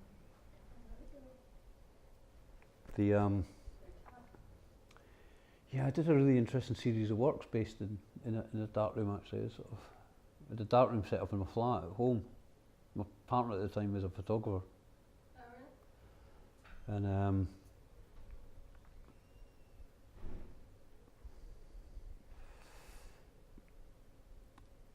I was kind of watching the work. She was printing some work for me, and I was watching the.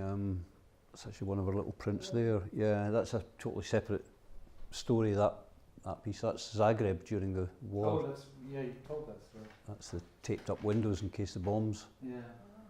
That was one of a series of about 100 photographs, all the same size, tiny little ones. It was a solo show at Transmission Gallery, my one and only purely photographic exhibition. Yeah. But that was a sort of step aside because of the situation I found myself in, being out there at that time. So you expose the paper, and then you take it from the enlarger and you put it in the tray, and then the image appears. And I was like, it's a painter in the darkroom.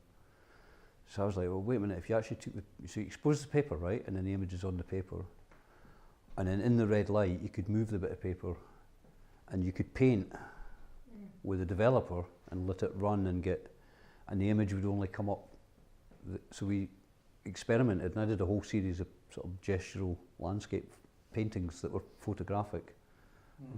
I've still got I think I've still got some images of them, slides.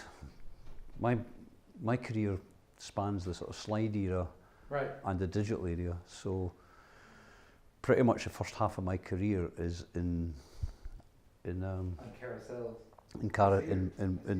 In boxes, and I've actually got 2 slide projectors, and so they belong to that period of time. Yeah. Sort of.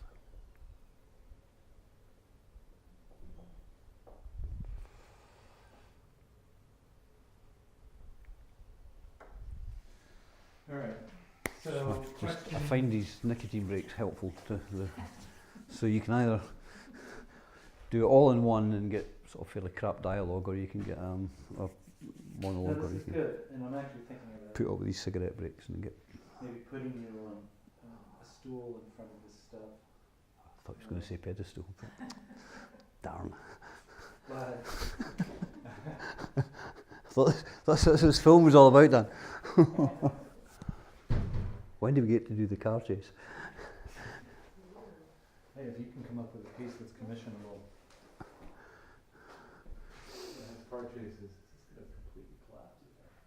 What you trying to do? Block out the daylight? I just want to see, is this going to fall? You just so this just to shut this. You just where's my there it is.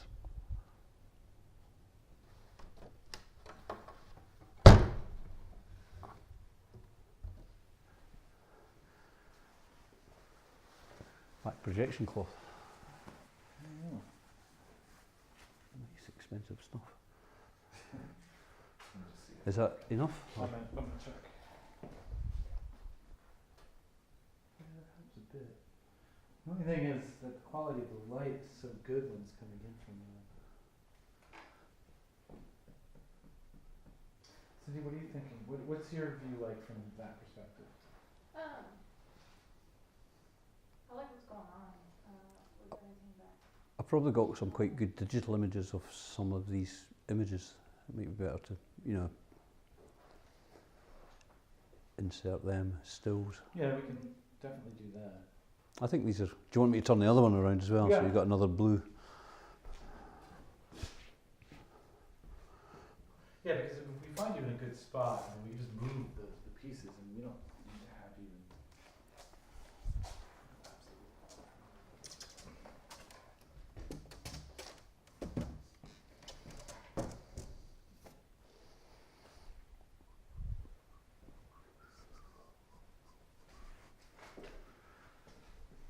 Did Andy ever do any filming for the road signs yet?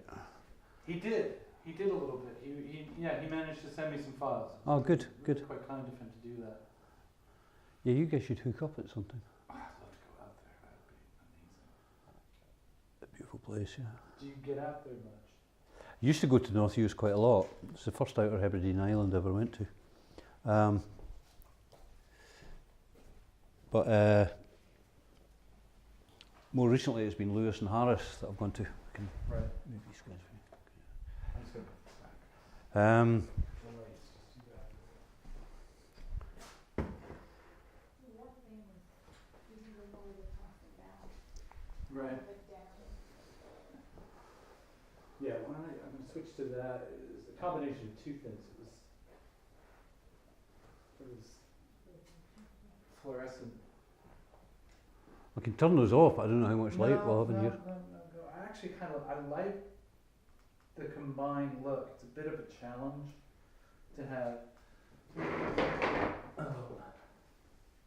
natural light mixed with fluorescent tungsten, but I like the way it looks.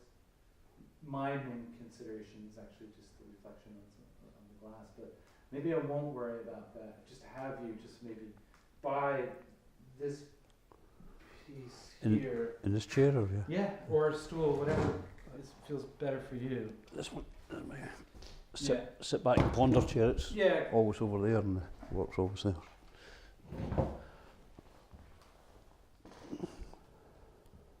Alright, so I think I'm going to experiment with my white balance.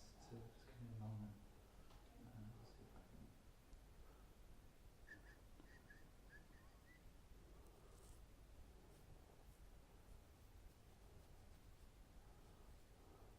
So the interesting thing about the taped up windows, Cindy, when I was over in Zagreb, no two people tape up a window the same way. So each one's unique. Each one's unique, and Is that intentional or?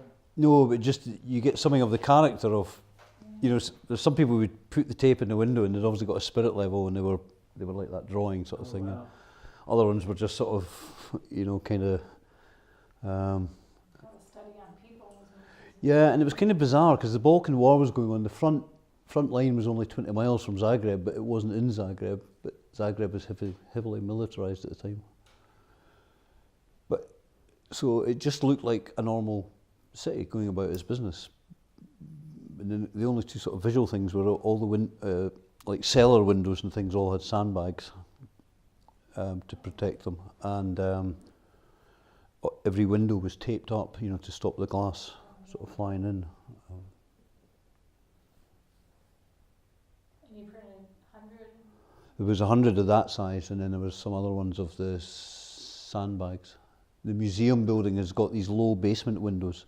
They've obviously got storage down there. So in the basement, these would be quite high up skylights, and at street level, So architecturally they're identical around this big neoclassical building, and everyone had two white polythene, clear polythene sandbags vertically and one across, you know, like a sort of Stonehenge made of sandbags. And they were tied to the railings, to the bars in the windows. They were tied with quite tight cord to hold them in place. So they just looked quite sort of visceral things. And again, I took a series, so it looked like the same photograph, but there were just subtle differences in the configuration of the bags or whatever. There's been such a human element around it.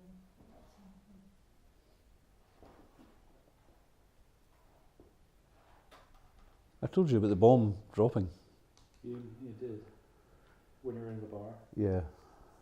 and instinctively everyone. In the entire Balkan conflict, Zagreb was only bombed once. But it happened to be where I was there.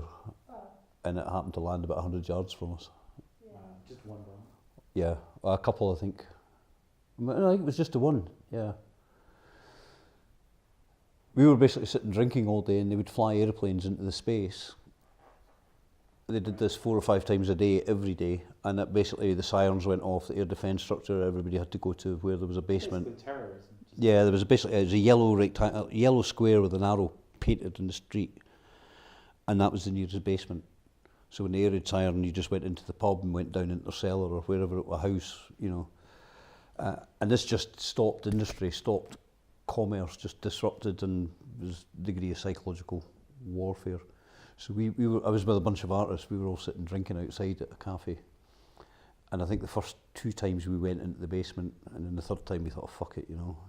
They've been doing it, it's the boy who cried wolf sort of thing. And by the 5th one, we were all pretty pissed, you know, and suddenly there was just this sort of like crump, and then this wall of dust came flying towards us, and it was quite interesting because we all did exactly the same thing at the same time, simultaneously, without it having been discussed. You just saw this wall. It was a bit like 9/11 footage, not as heavy as that, but just this wall of dust coming towards you. You know, there's no way you can outrun it, and you're sitting at the bar drunk anyway.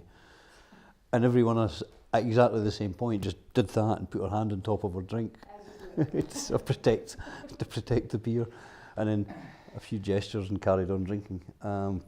Dusted ourselves down. It was a politician who went to the same church.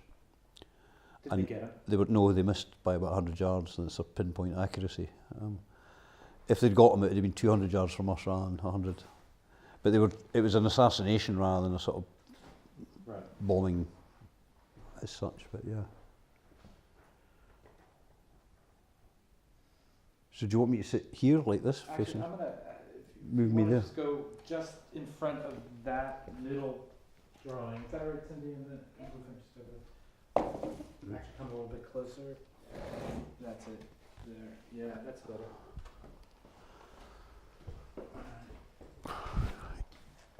You're not getting any cigarette ends in the shot, no? No.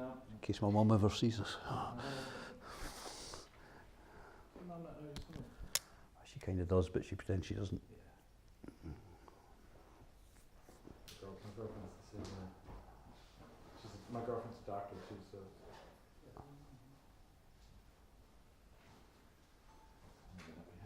Yeah, that. I told you the one with Roddy in the crematorium. No. So I had a really stressful day at college, and I had a pile of work to do, and you know I spent a big chunk of time as a single, half part-time single parent. Right. Roddy was with me 4 nights a week when he was younger. And the phone kept ringing, and I was just trying to get, and I was sort of like, but Roddy had been getting, he must have been about 7 or 8 at the time, they'd been getting a lot of smoking education stuff at school, so. And I used to only smoke in the kitchen out the window in the flat, but. Yeah, so 7-year-old Roddy said to me, Dad, when are you going to stop smoking? It was just like, pester, and I just wasn't in the frame of mind for it. I was just harassed and shit. And it was one of these nights where it was like, get him bath and get him to bed by 8 o'clock, and then I've got about 6 hours work to do, just to, I'm knackered as it is, sort of thing. And he says, Dad, when are you going to stop smoking? And I said to him, about 5 minutes after I'm cremated. Just out of kind of. And he looked at me and he kind of thought for a minute, he wandered off. And then I thought to myself, God, that was maybe a bit harsh. You know? It might have been. What I didn't appreciate was that at the age of 7, Roddy didn't know what cremated meant. So he just kind of went, okay, whatever that means, that's what it is. Sort of thing. Right. Unknown to me, next night he's with his mum. Mum, what's cremated? Oh, it's when you take a dead body and you burn it so it becomes ashes. Roddy starts crying. Oh no. Oh. Scarred for life. I still know none of this is going on. I'm just sitting blissfully unaware until my phone rings. Yeah. Because Yeah, that's okay. a piece of pea fair. Maybe that wasn't my best piece of parenting. Yeah. All right then. You ready? Okay. So, thinking about breaking down some of the elements that I've seen in your work, I mean, and this transcends, or this is a through line through your sanctuary work, your outdoor pieces, and your gallery work. Specifically, I want to just focus on the color blue. Is it my imagination, or is that a reoccurring color in your work? And if so, why? It would appear, evidence would suggest that it is, looking at the works. It's strange, I never set out to have, you know, there's obviously classic references like Picasso's Blue Period or Yves Klein, the Yves Klein blue. There was never a sort of conscious thought process about engaging with that in my work. It's more that it logically in each piece it has suggested itself as the appropriate colour to work with. And then you look round and suddenly you're surrounded by these pieces and with the colour blue there. And you start to kind of realise it. So I never set off going, I must, right, what's today's blue painting going to be, going to look like? It's more usually because it's a colour that's directly lifted from the landscape, sky or the sea being obvious examples. I've used it in a lot of instances spatially to try to create a greater sense of space. So the blue in the sanctuary, 25 flat blue paintings there, that's the blue of a perfect summer's day sky. That's subliminally inform the sanctuary space with that sensibility, because the work is that space is trying to be redolent of landscape, which is impossible to directly achieve because it's an indoor space. So by bringing that blue in, it makes the space appear larger, so it's a spatial construct to use the blue, but it's also a subliminal reference to the sky in a way. So there's a kind of real logic as to why that colour was chosen, and it's appeared in several of the works.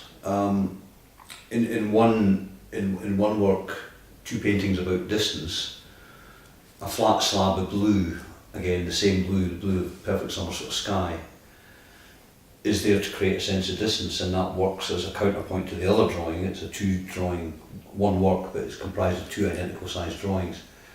The other one is a pencil drawing, which is a much more literal representation of lines in the landscape that suggest distance. Both of those are looking at the fairly absurd notion that informs just about most of the history of landscape painting, which is you're trying to create an illusion of 3 dimensions on a 2-dimensional surface.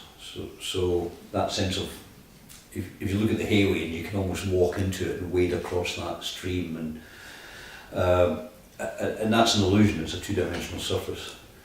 So I was thinking about that illusion, and that's why in some works I play with that by actually bringing the gallery wall and the space between works as a component that I'm composing within the work. But also the blue in that instance was used as a notion of distance. It's the way it happens. The further away things are, the more blue they become. So blue mountains in the distance are brown when you're standing on top, and you can't see anything blue when you're there. That's how the eye receives light. So blues predominate in distance.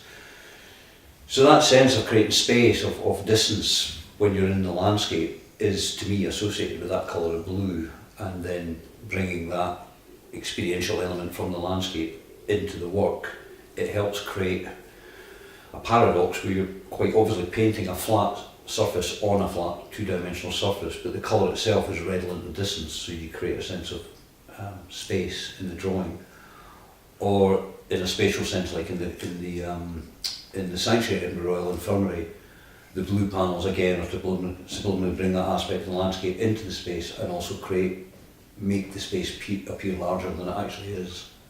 Had I painted those 25 paintings a sort of burgundy red, they would have closed the space in, and they would have warmed the space, whereas this keeps the space visually cool and creates a greater sense of distance. So it's thinking about that therapeutic aspects of colour and spatial associations with colour as well that's crept in. And then I quite like in this couple of drawings behind me, part of an ongoing series, where there's just very nuanced changes of colour, but those colours are lifted directly from the landscape that I'm there. So when I'm out there and I'm sketching, I'm actually kind of taking a note of colour, which again comes back to a piece of work like Sea Beams, just recording that one simple fact from the landscape and then working with that as a component within the drawings of the paintings back here in the studio. Eden Court uses the blue of so maybe what you can do is also break down. Perfect answer. I mean, really fascinating. But there's another element though too with your outdoor works, is sometimes these blues disappear. Yeah. Talk a little bit about that, and maybe use Eden Court because we've got some great footage of Eden Okay, Court. right. Sure. Another example where that blue is a component of a finished piece of work where I didn't set out to use blue, but it logically suggested itself to me, and then the piece developed, and then I suddenly realised it fitted into this other body of work where these sort of blues had appeared, was the ventilation structures at Eden Court Theatre in Inverness. So just to explain a little bit of the project, Eden Court Theatre is in Inverness, which is the capital city of the Highlands. It draws in huge audiences from across that landscape to events. It had become a victim of its own success, it simply wasn't big enough. So Page and Park Architects were building an extension which was a wraparound to the A-listed 1960s building, and I was commissioned to work with Page and Park on an element of that new build that is now a space. Thinking environmentally, it was a really, really good project to be involved in, because what they were trying to do was ventilate a building that generates a lot of heat through lights and through audience and such like, to have a more carbon neutral way of ventilating the building. So rather than install air conditioning, they decided to actually allow the wind to ventilate the building. So the building has six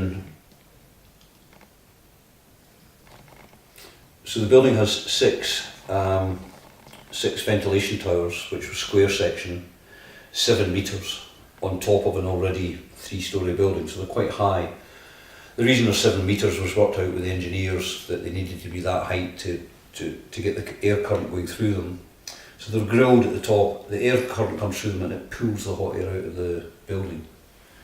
It can be overridden with a more electrical sort of system, but generally it's a way of ventilating a building that generates heat in a more carbon neutral sort of way. The architects at the time made great claims about this being the first building to be ventilated by the wind, but I had to remind them that my grandmother's cottage did exactly the same.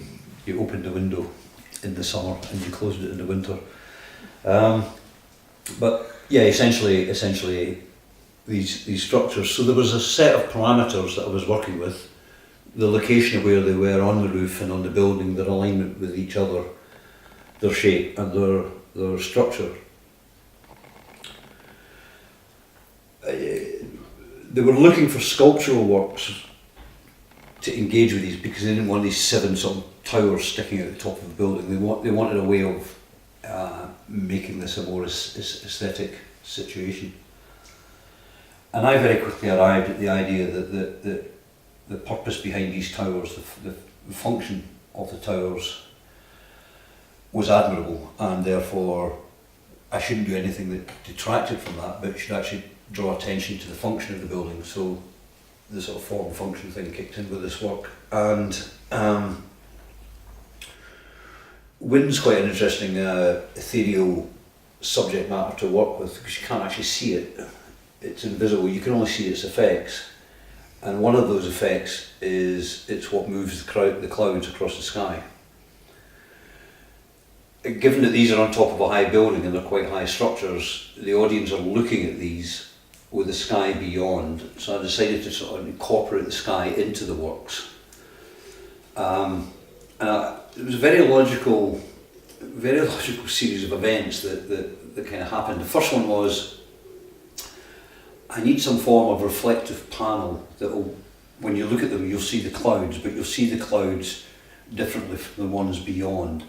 So the reflective quality of polished stainless steel, as witnessed with the project at Dunbar, was the first time I used that reflective, that material for its permanence, but also its reflective qualities, was at Eden Court. So it just literally pulls the sky into the work. It also dematerializes the work or defragments the work, because each tower you can see the other tower reflected in them, so it becomes quite difficult to decipher what's going on. So there's a few optical illusions going on with the work. So then decided to mirror the panels, and then I thought that, harking back to C-beams and that ability to put a colour down in that for that to become a measuring device, we looked to the sky to see what the day is going to bring in terms of weather. So I wanted to reference the blue of a perfect summer's day, so that no matter what the weather was doing, you had that as a fixed point to reference the work. So then it became these mirror panels, bringing a representation of the sky into them, counterpointed with the flat colour of blue. And again, that then starts to look like, unconsciously, starts to look like a lot of the drawings and a lot of the other works. And then I thought, wait a minute, I set out wanting to celebrate the function of these towers, and on a perfect summer's day you're not going to be able to see them, because it will either be the perfect summer sky that we reflected or the coloured panel that we reflected. So it actually looks like I'm trying to hide them, and that suggests a slightly apologetic approach to the work, and yet I wanted these works to be celebrated. So it was on that thought that the third element of the design came in, which was to also use powder coated black panels as well, so that there was something quite visible, and that added to the sense of the work being reflected in the next work, so you didn't know where the black that you were looking at, was that another one being reflected, or was that actually that. The black lines again tied in with a more sort of drawing, the language of drawing. So that's how the work, that was quite logical. The reflective panel to pull the effect of wind into the work, the blue to give you something to measure against, and then the black to counterpoint the invisible aspects of those two previous components.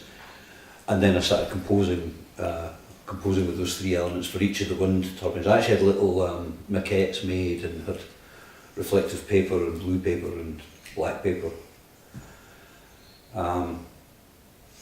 And off camera, but actually when I moved flat recently I threw them out, and it's just I thought, those maybe should have been kept, but Right. Yeah. How are you doing in framing it? Good. It's fantastic stuff.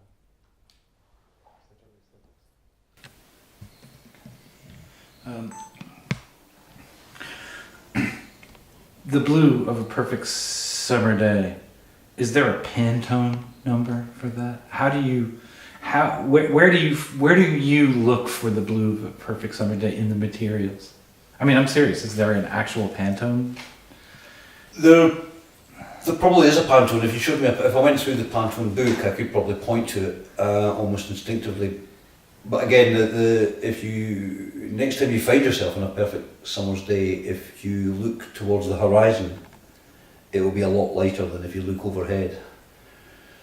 So the sky darkens and then lightens again as it goes down behind us in this 360 dome. So again, that blue of a perfect summer's day pretty much depends whether you're looking. Because there's a value of that. The Yeah. color It's Yeah. consistent, but there's a value difference. I think what you're actually having is light reflected on the surface of the planet coming round, so it lightens it at low level and it's higher directly up above. Right. Are you rolling? So there's not one, if you took all of these blues, if you took the blue from the Sanctuary and the blue from Eden Court Theatre and the blue from the painting, the drawing rather, two drawings about distance, there's probably nuanced difference between them. Because it's not working to a Pantone, it's approximating that colour. And in the summer months, working here in the studio, there is, in Scotland, there is, believe it or not, there is actually the occasional day when you can actually just refer directly to that colour by looking out the window. But it tends to always be this sort of light, opaque, grey at the moment. I sometimes think about, I looked at the Scottish sky. I remember once actually standing very close to here after a really brutal winter, and I was just at the bridge that goes over the Waters of Leith here at Stockbridge, and I just was waiting for the bus and just looked up, and there was contrast, actually, almost in a perfect X with the blue behind it, so it looked like the Saltire. And I was thinking about, my God, is that the color? Is the Saltire blue the color? It is, yeah. Is it really? Yeah, yeah. And I saw that once when I lived in Amsterdam. Actually, I looked up and there was a perfect summer sky with two vapour trails from planes coming into Schiphol that had just created a perfect Saltire. And it was on a day when Scotland were due to play England in the European Championships at football. Oh. And I took that as an omen. So you put some money down. I just thought this guy, yeah. So I didn't go as far as putting money down on it.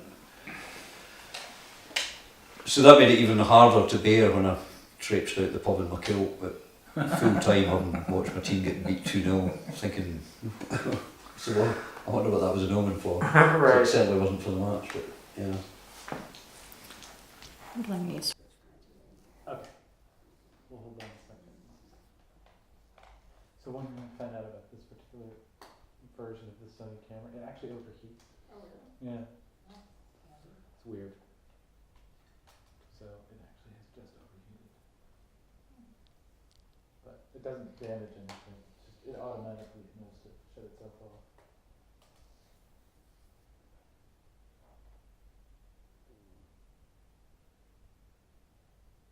Yeah, I like this notion of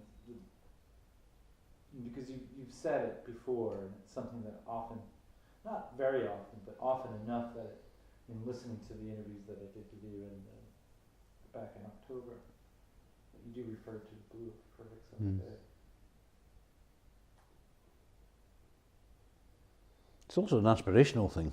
Yeah. All right. Well, maybe you can talk a little bit about the aspirational quality of blue, because these things are not. Well, maybe that's not the right word. I mean, I'm always careful when I'm talking to an artist that I try not to use the word decorative. But in that sense, when you intentionally use a color like blue or the absence of color in your drawing, there is meaning, or well, maybe meaning's not the right word. There's a reason that you make these choices. And so what is aspirational? You talk about this also in the first interview I did with you in terms of why you colored the walls blue in the sanctuary space at the chaplaincy. Yeah. Can you talk a little bit about what you mean by aspirational? So if you think of a lot of religious buildings, which although these are spaces, sanctuary spaces in healthcare for people of all faiths and none, but they're essentially sort of spiritual spaces, as are all places of worship. So although you're not directly referencing the language of a chapel or a church or a synagogue or a mosque or whatever, you can kind of reference the language that's used in these spaces as a sort of starting point, because there's a logic. And one of the things in nearly all these buildings is this sort of aspirational space of height, of looking up. You can imagine in medieval times going into Chartres Cathedral when the average dwelling house was about 6 feet off the ground, and then this huge, it's the tallest vaulted nave in Romanesque architecture. So just this huge ability to be in an interior space but to kind of look up and get this sense of scale, and usually a sense of quite dramatic use of light.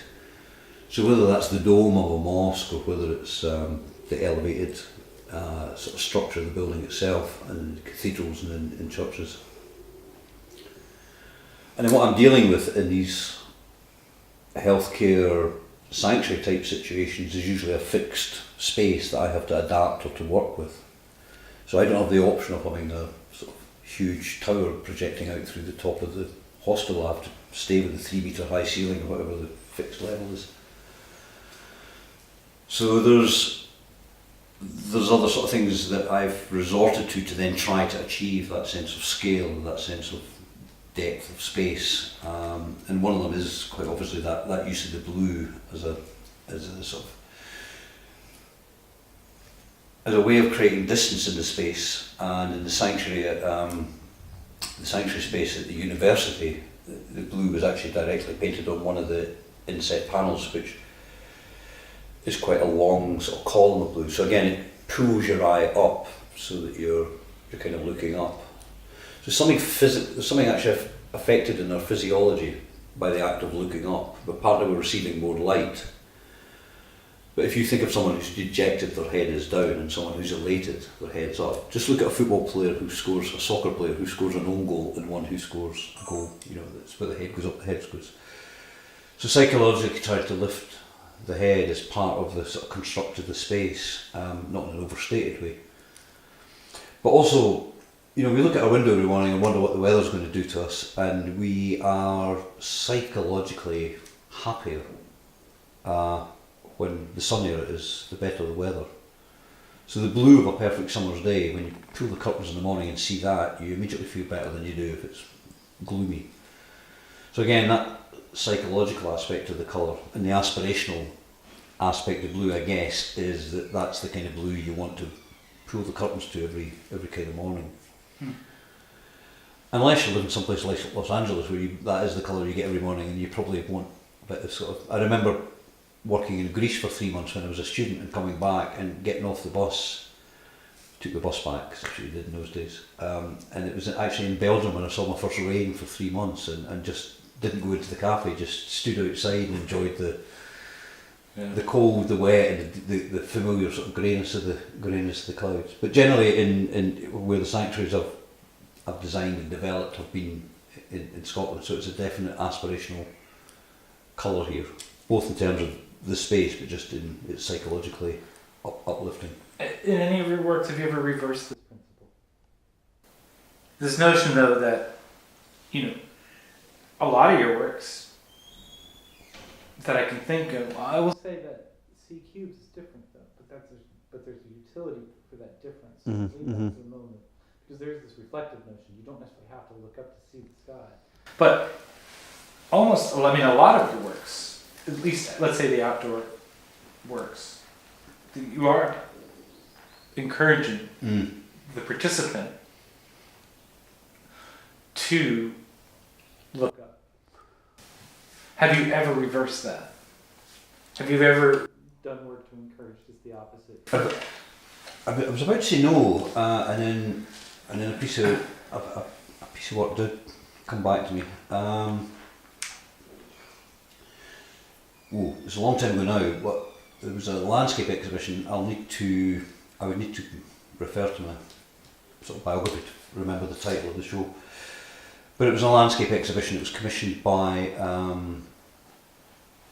the Art Centre, City Art Centre here in Edinburgh, to be a festival exhibition, and they put together an exhibition from their collection of landscape, Scottish landscape or landscape themed works. And then in this it's a 4-floor building. As you go up to the top floor, they commissioned, I think, about 10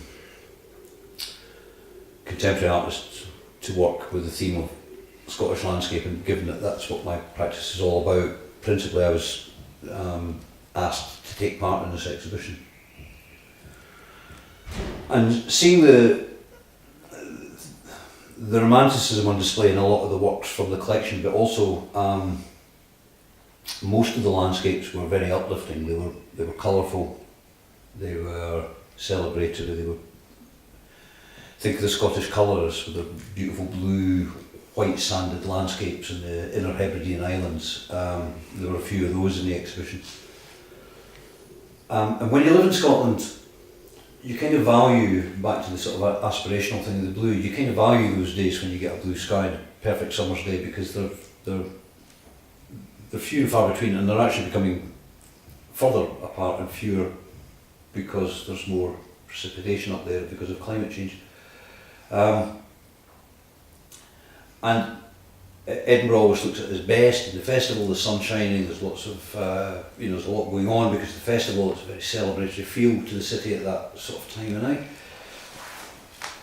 I kind of slightly rallied against the whole celebration, the beauty of the landscape for that particular show, because I've just felt everybody else in the exhibition was kind of doing that. It's maybe slightly part of my contradictory nature.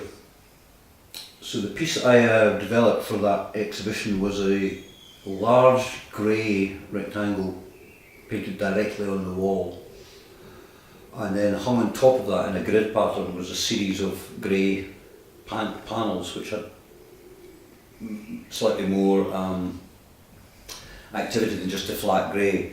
They were essentially tiny little details of studies of rain clouds in paint, so they were quite textural and painted. They almost felt like graphite sort of drawing elements, but there was a degree of manipulation, nothing recognisable as an image on them. And then that hung against this dense slab of grey, and there's a beautifully descriptive onomatopoeic word in the Scots language for just such a day where it's not actually raining, it's just wet, the air's wet, and it's grey, and there are no shadows because there's no direct sunlight. And in Scots that's called dreich. It's quite a well-known word in Scots language. So that's what I made in response to that exhibition. It was a large sombre grey piece called dreich, because I just knew that it was a way of saying to all the tourists coming to that exhibition, you maybe want to come back in February when there's no festival, when it's cold, when it's wet, when it's grey, and when it's. So I again, that was a sort of reacting to something. It was already, when I found out what the lineup of the show and what was kind of going on in the exhibition, I kind of wanted to sort of counterpoint that. So yeah, very sort of. So I'd almost forgotten about that piece. Your kind of question prompted the memory of it. So thank you for that. Well, maybe one thing we can talk about now is, and I'm going to actually stop this, and maybe what I'll do is I'm going to read this one other piece here, just so it's a visual reference. Mm-hmm. You don't have to refer to it yourself. Is it okay if I just put it Yeah, up? yeah. I'll just move this one if you. Yeah, either way. Because you want it on the Yeah, just keep talking. the white.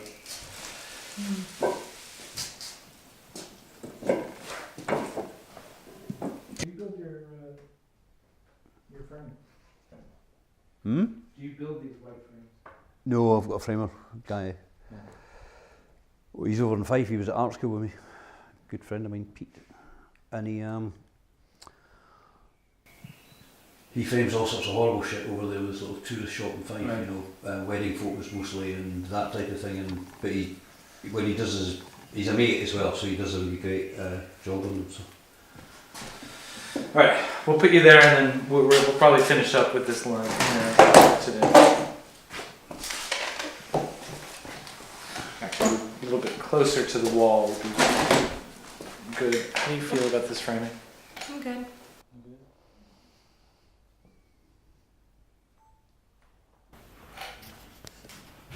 It was a buzz seeing the drone footage of Eden Court Yeah. the other day. It's kind of when you see an angle of a piece of work you made and you see it in a way that it's never been seen before. It's quite sort of I also have a nice shot, just actually coming in along the river and then turning towards them.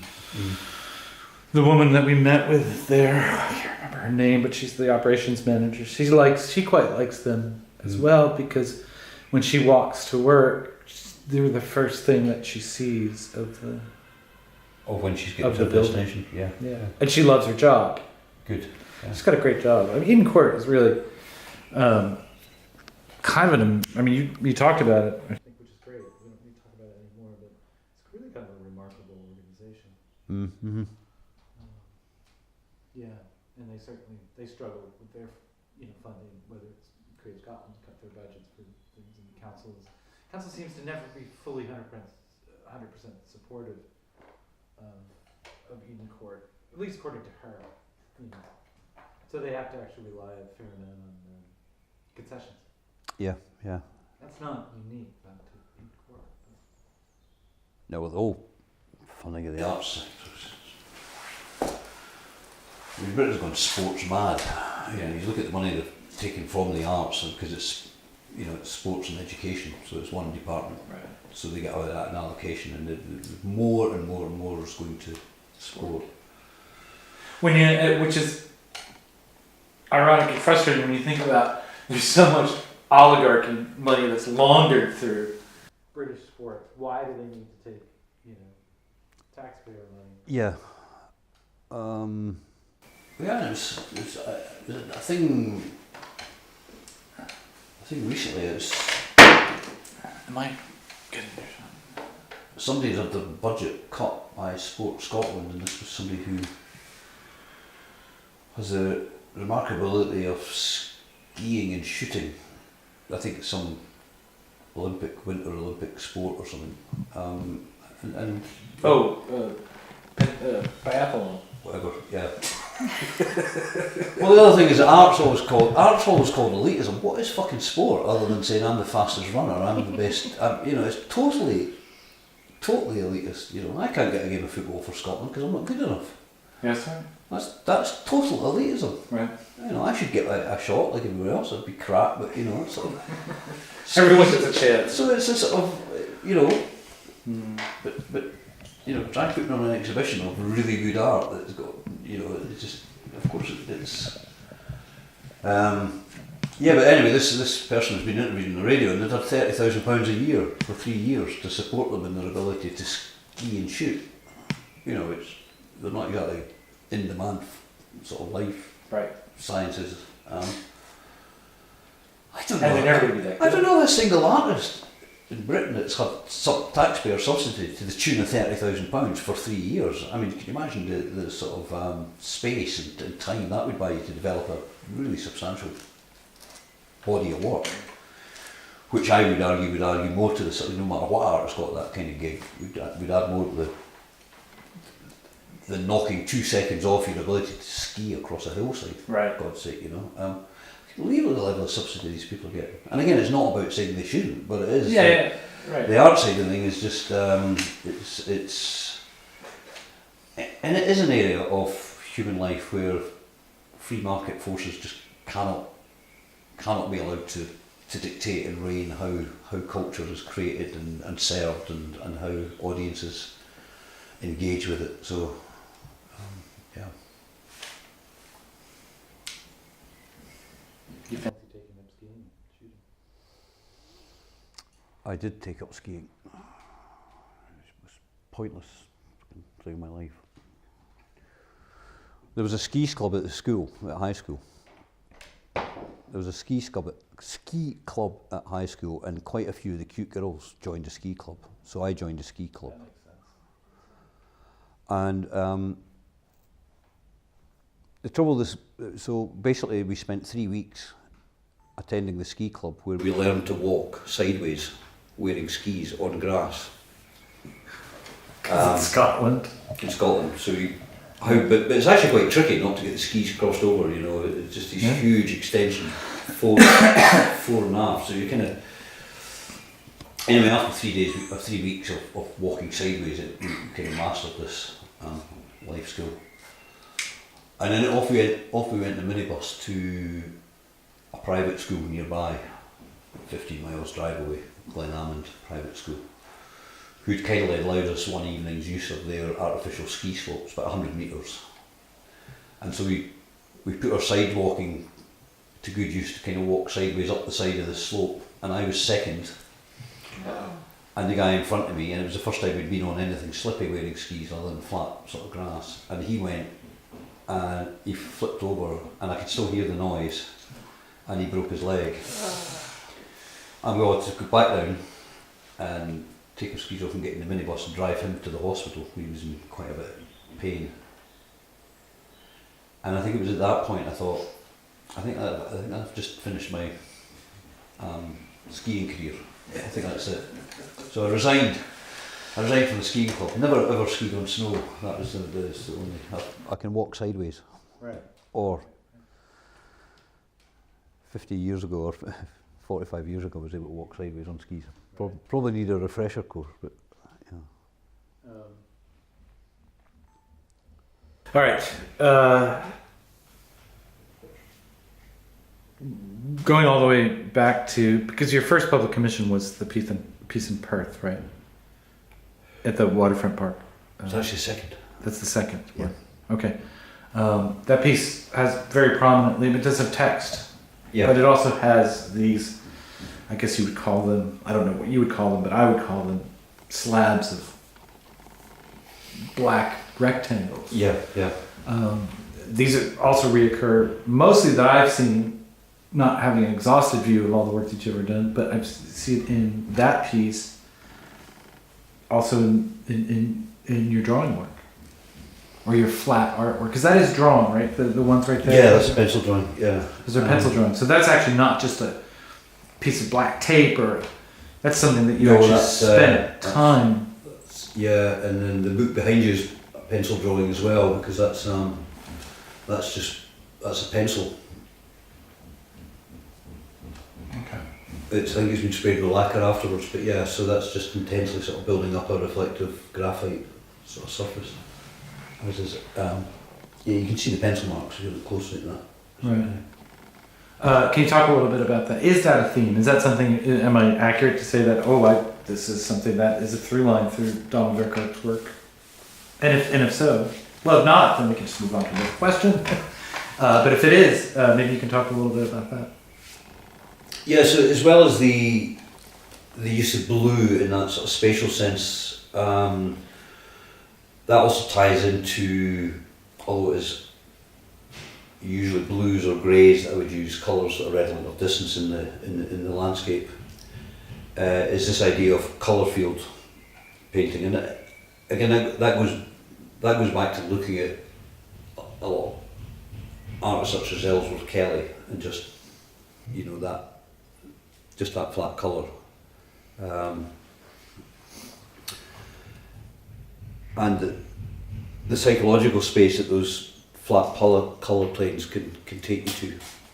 So that's something that's informed the work as well. And one of the things I like to try and create in some of the work is a sense of dialogue between the components of the work. So in a work where you've got a flat colour panel that's evocative of that landscape, and then a more representational pencil work that's more directly representational of the landscape. So between the two things are greater than the sum of the parts, and trying to sort of get a sense of what it was like to be in that landscape, observing.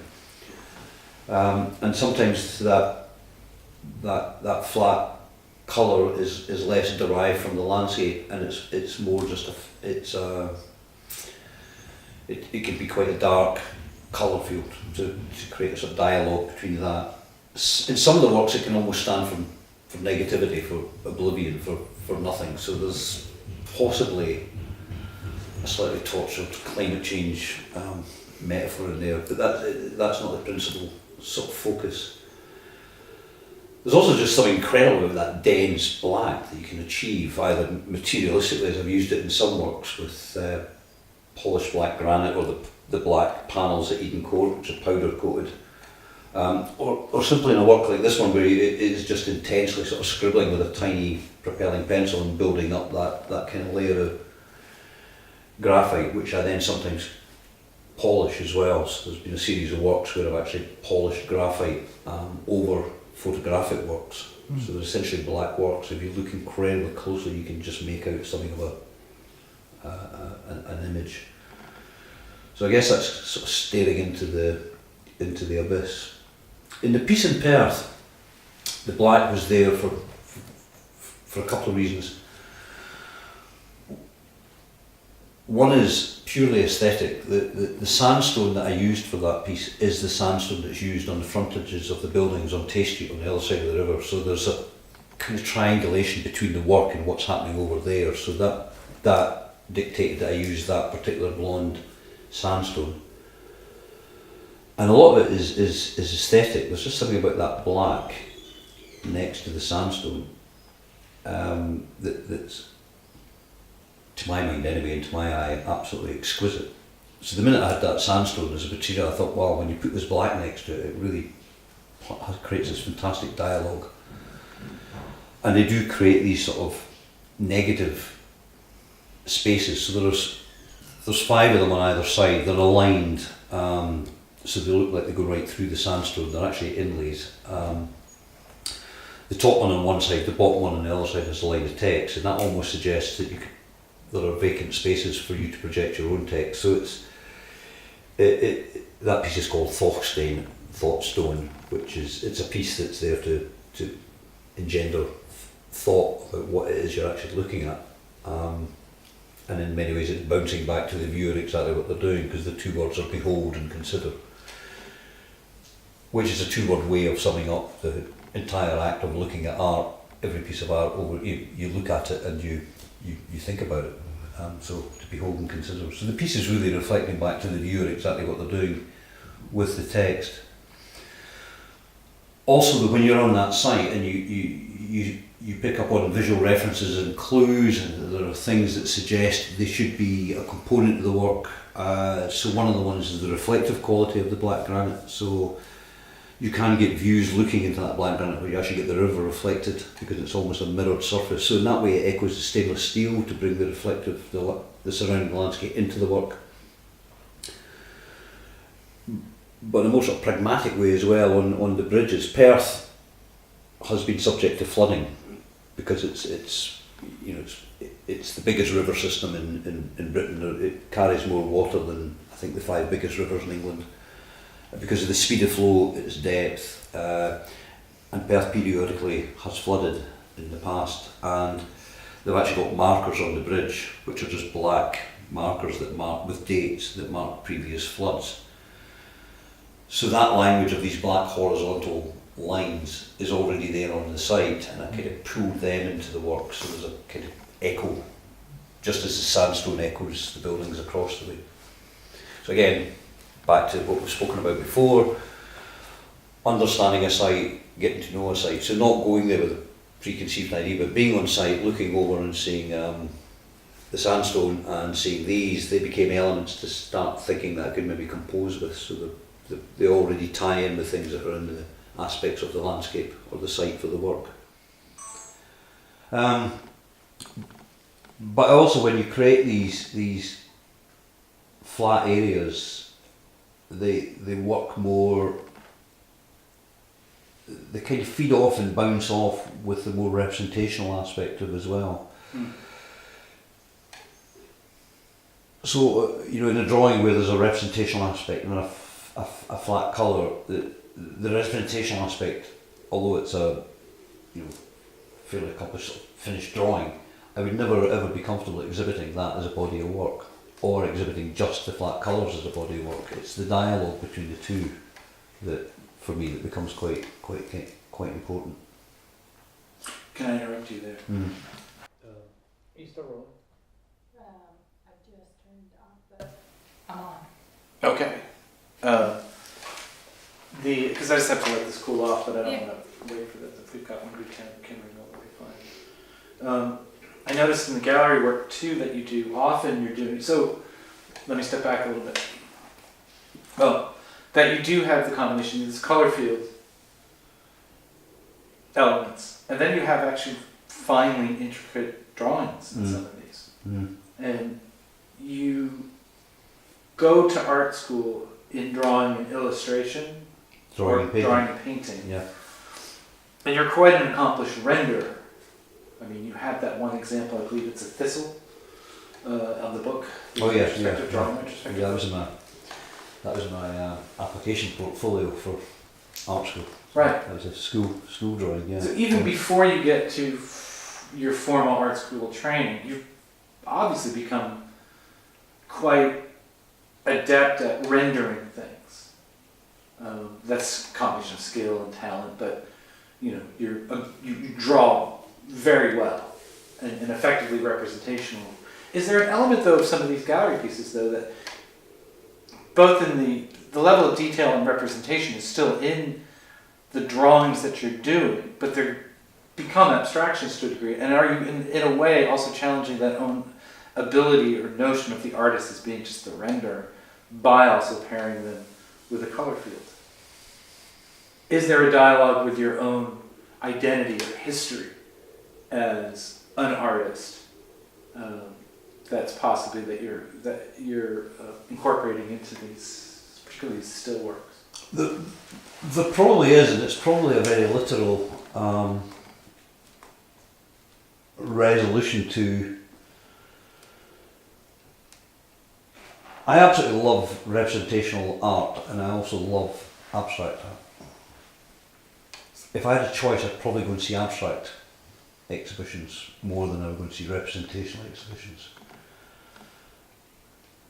So I don't think it's as obvious as sitting on the fence and not being able to make up my mind which I am, and therefore bringing both aspects into the practice. It's not quite as simplistic as that, but there is something of my the visual thinking of drawing, of that ability to look at something and render it is an ability that I sort of widely acknowledge as having, and I also just love these flat slabs of colour and how evocative they can be, and the viewer can bring their own imagery to such a situation. So there probably is an aspect of almost cop-out where it's easier to work with both of them than it is to decide which of these two branches of practice I'm going to go into. But as I said before, they're greater than some of the parts. So 1 and 1 doesn't equal 2, 1 and 1 equals 2, and the dialogue between the two. So, and there is just something about laying one thing next to another thing and creating these nuances of colour change or of pace or weight. Tension between the two as well, yeah. So that's probably very recently I needed to, for the conscientious objector memorial, we're intending incorporating a single white flowering cherry tree. And to illustrate that in the presentation that we did, the architect Graham said it would be really good if we had if there was a really nice drawing of cherry blossom as part of our presentation, and I actually had two almost photographically observed 1 metre drawings of cherry blossom, but they were a component of a bigger work. It was a 21 panel work that's in the entrance at Midpark Hospital in Dumfries, and there are 10 highly representational drawings of plants from the gardens. The hospital moved from an old site to a new site. What everybody said they would miss were the gardens, so I decided to make the gardens the theme of a major work for the atrium entrance space of the new hospital. So that work is a 21 panel work. It's essentially 3 rows of 7 butted together, framed works.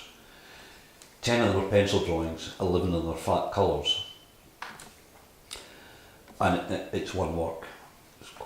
It's about, each drawing is a metre, so it's 7 metres by about 4 metres, so 3.5.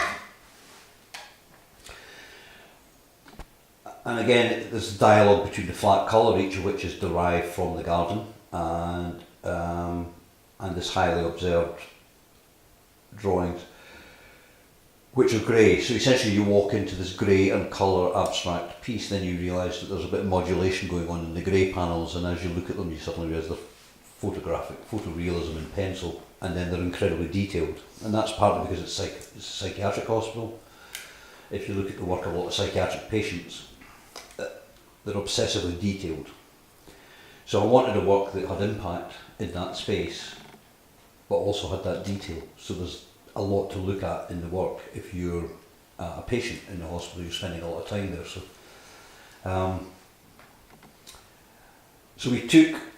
I've got images of all of the component parts of that work, as well as installation shots of the piece itself. And I simply took the 2 cherry blossom images out of context for the sake of the CO2 presentation. We needed an illustration, we didn't want to just download a random Google image. And it was actually quite funny, because I said to the architect I could probably do a couple of cherry blossom drawings this afternoon, and then waited a couple of hours and then pinged them the email with the 2, the 1 metre highly detailed drawings. I think in actuality each drawing took about a week. And I got a response that suggested disbelief that these could have been rattled off in a couple of hours. So. But the point I'm making is those drawings, highly observant, could be deemed to be successful botanical drawings. I'm appalled at them on their own, out of the context of being next to a flat colour or part of a bigger geometric pattern. I almost was ashamed to put my name to it. So there is a sense for me that ability to sort of render something isn't enough. Especially now, I mean, I'm staring down the lens of a high-tech camera. That ability to render has been superseded by technology. So drawing has to be about something else now, I think. And for me, it's still using it, but using it because of the beauty of graphite as a language, and how that contrasts, or how that becomes a component of a bigger piece, a bigger work with other elements to dialogue and spark ideas with. So I'd never really, so the thistle drawing is very much a drawing done as a schoolboy. I wouldn't really sort of think about doing a set of these sort of representational drawings unless, as a finished piece, they would be components of something bigger. Find different sort of line drawings as opposed to tonal drawings and stuff. Right.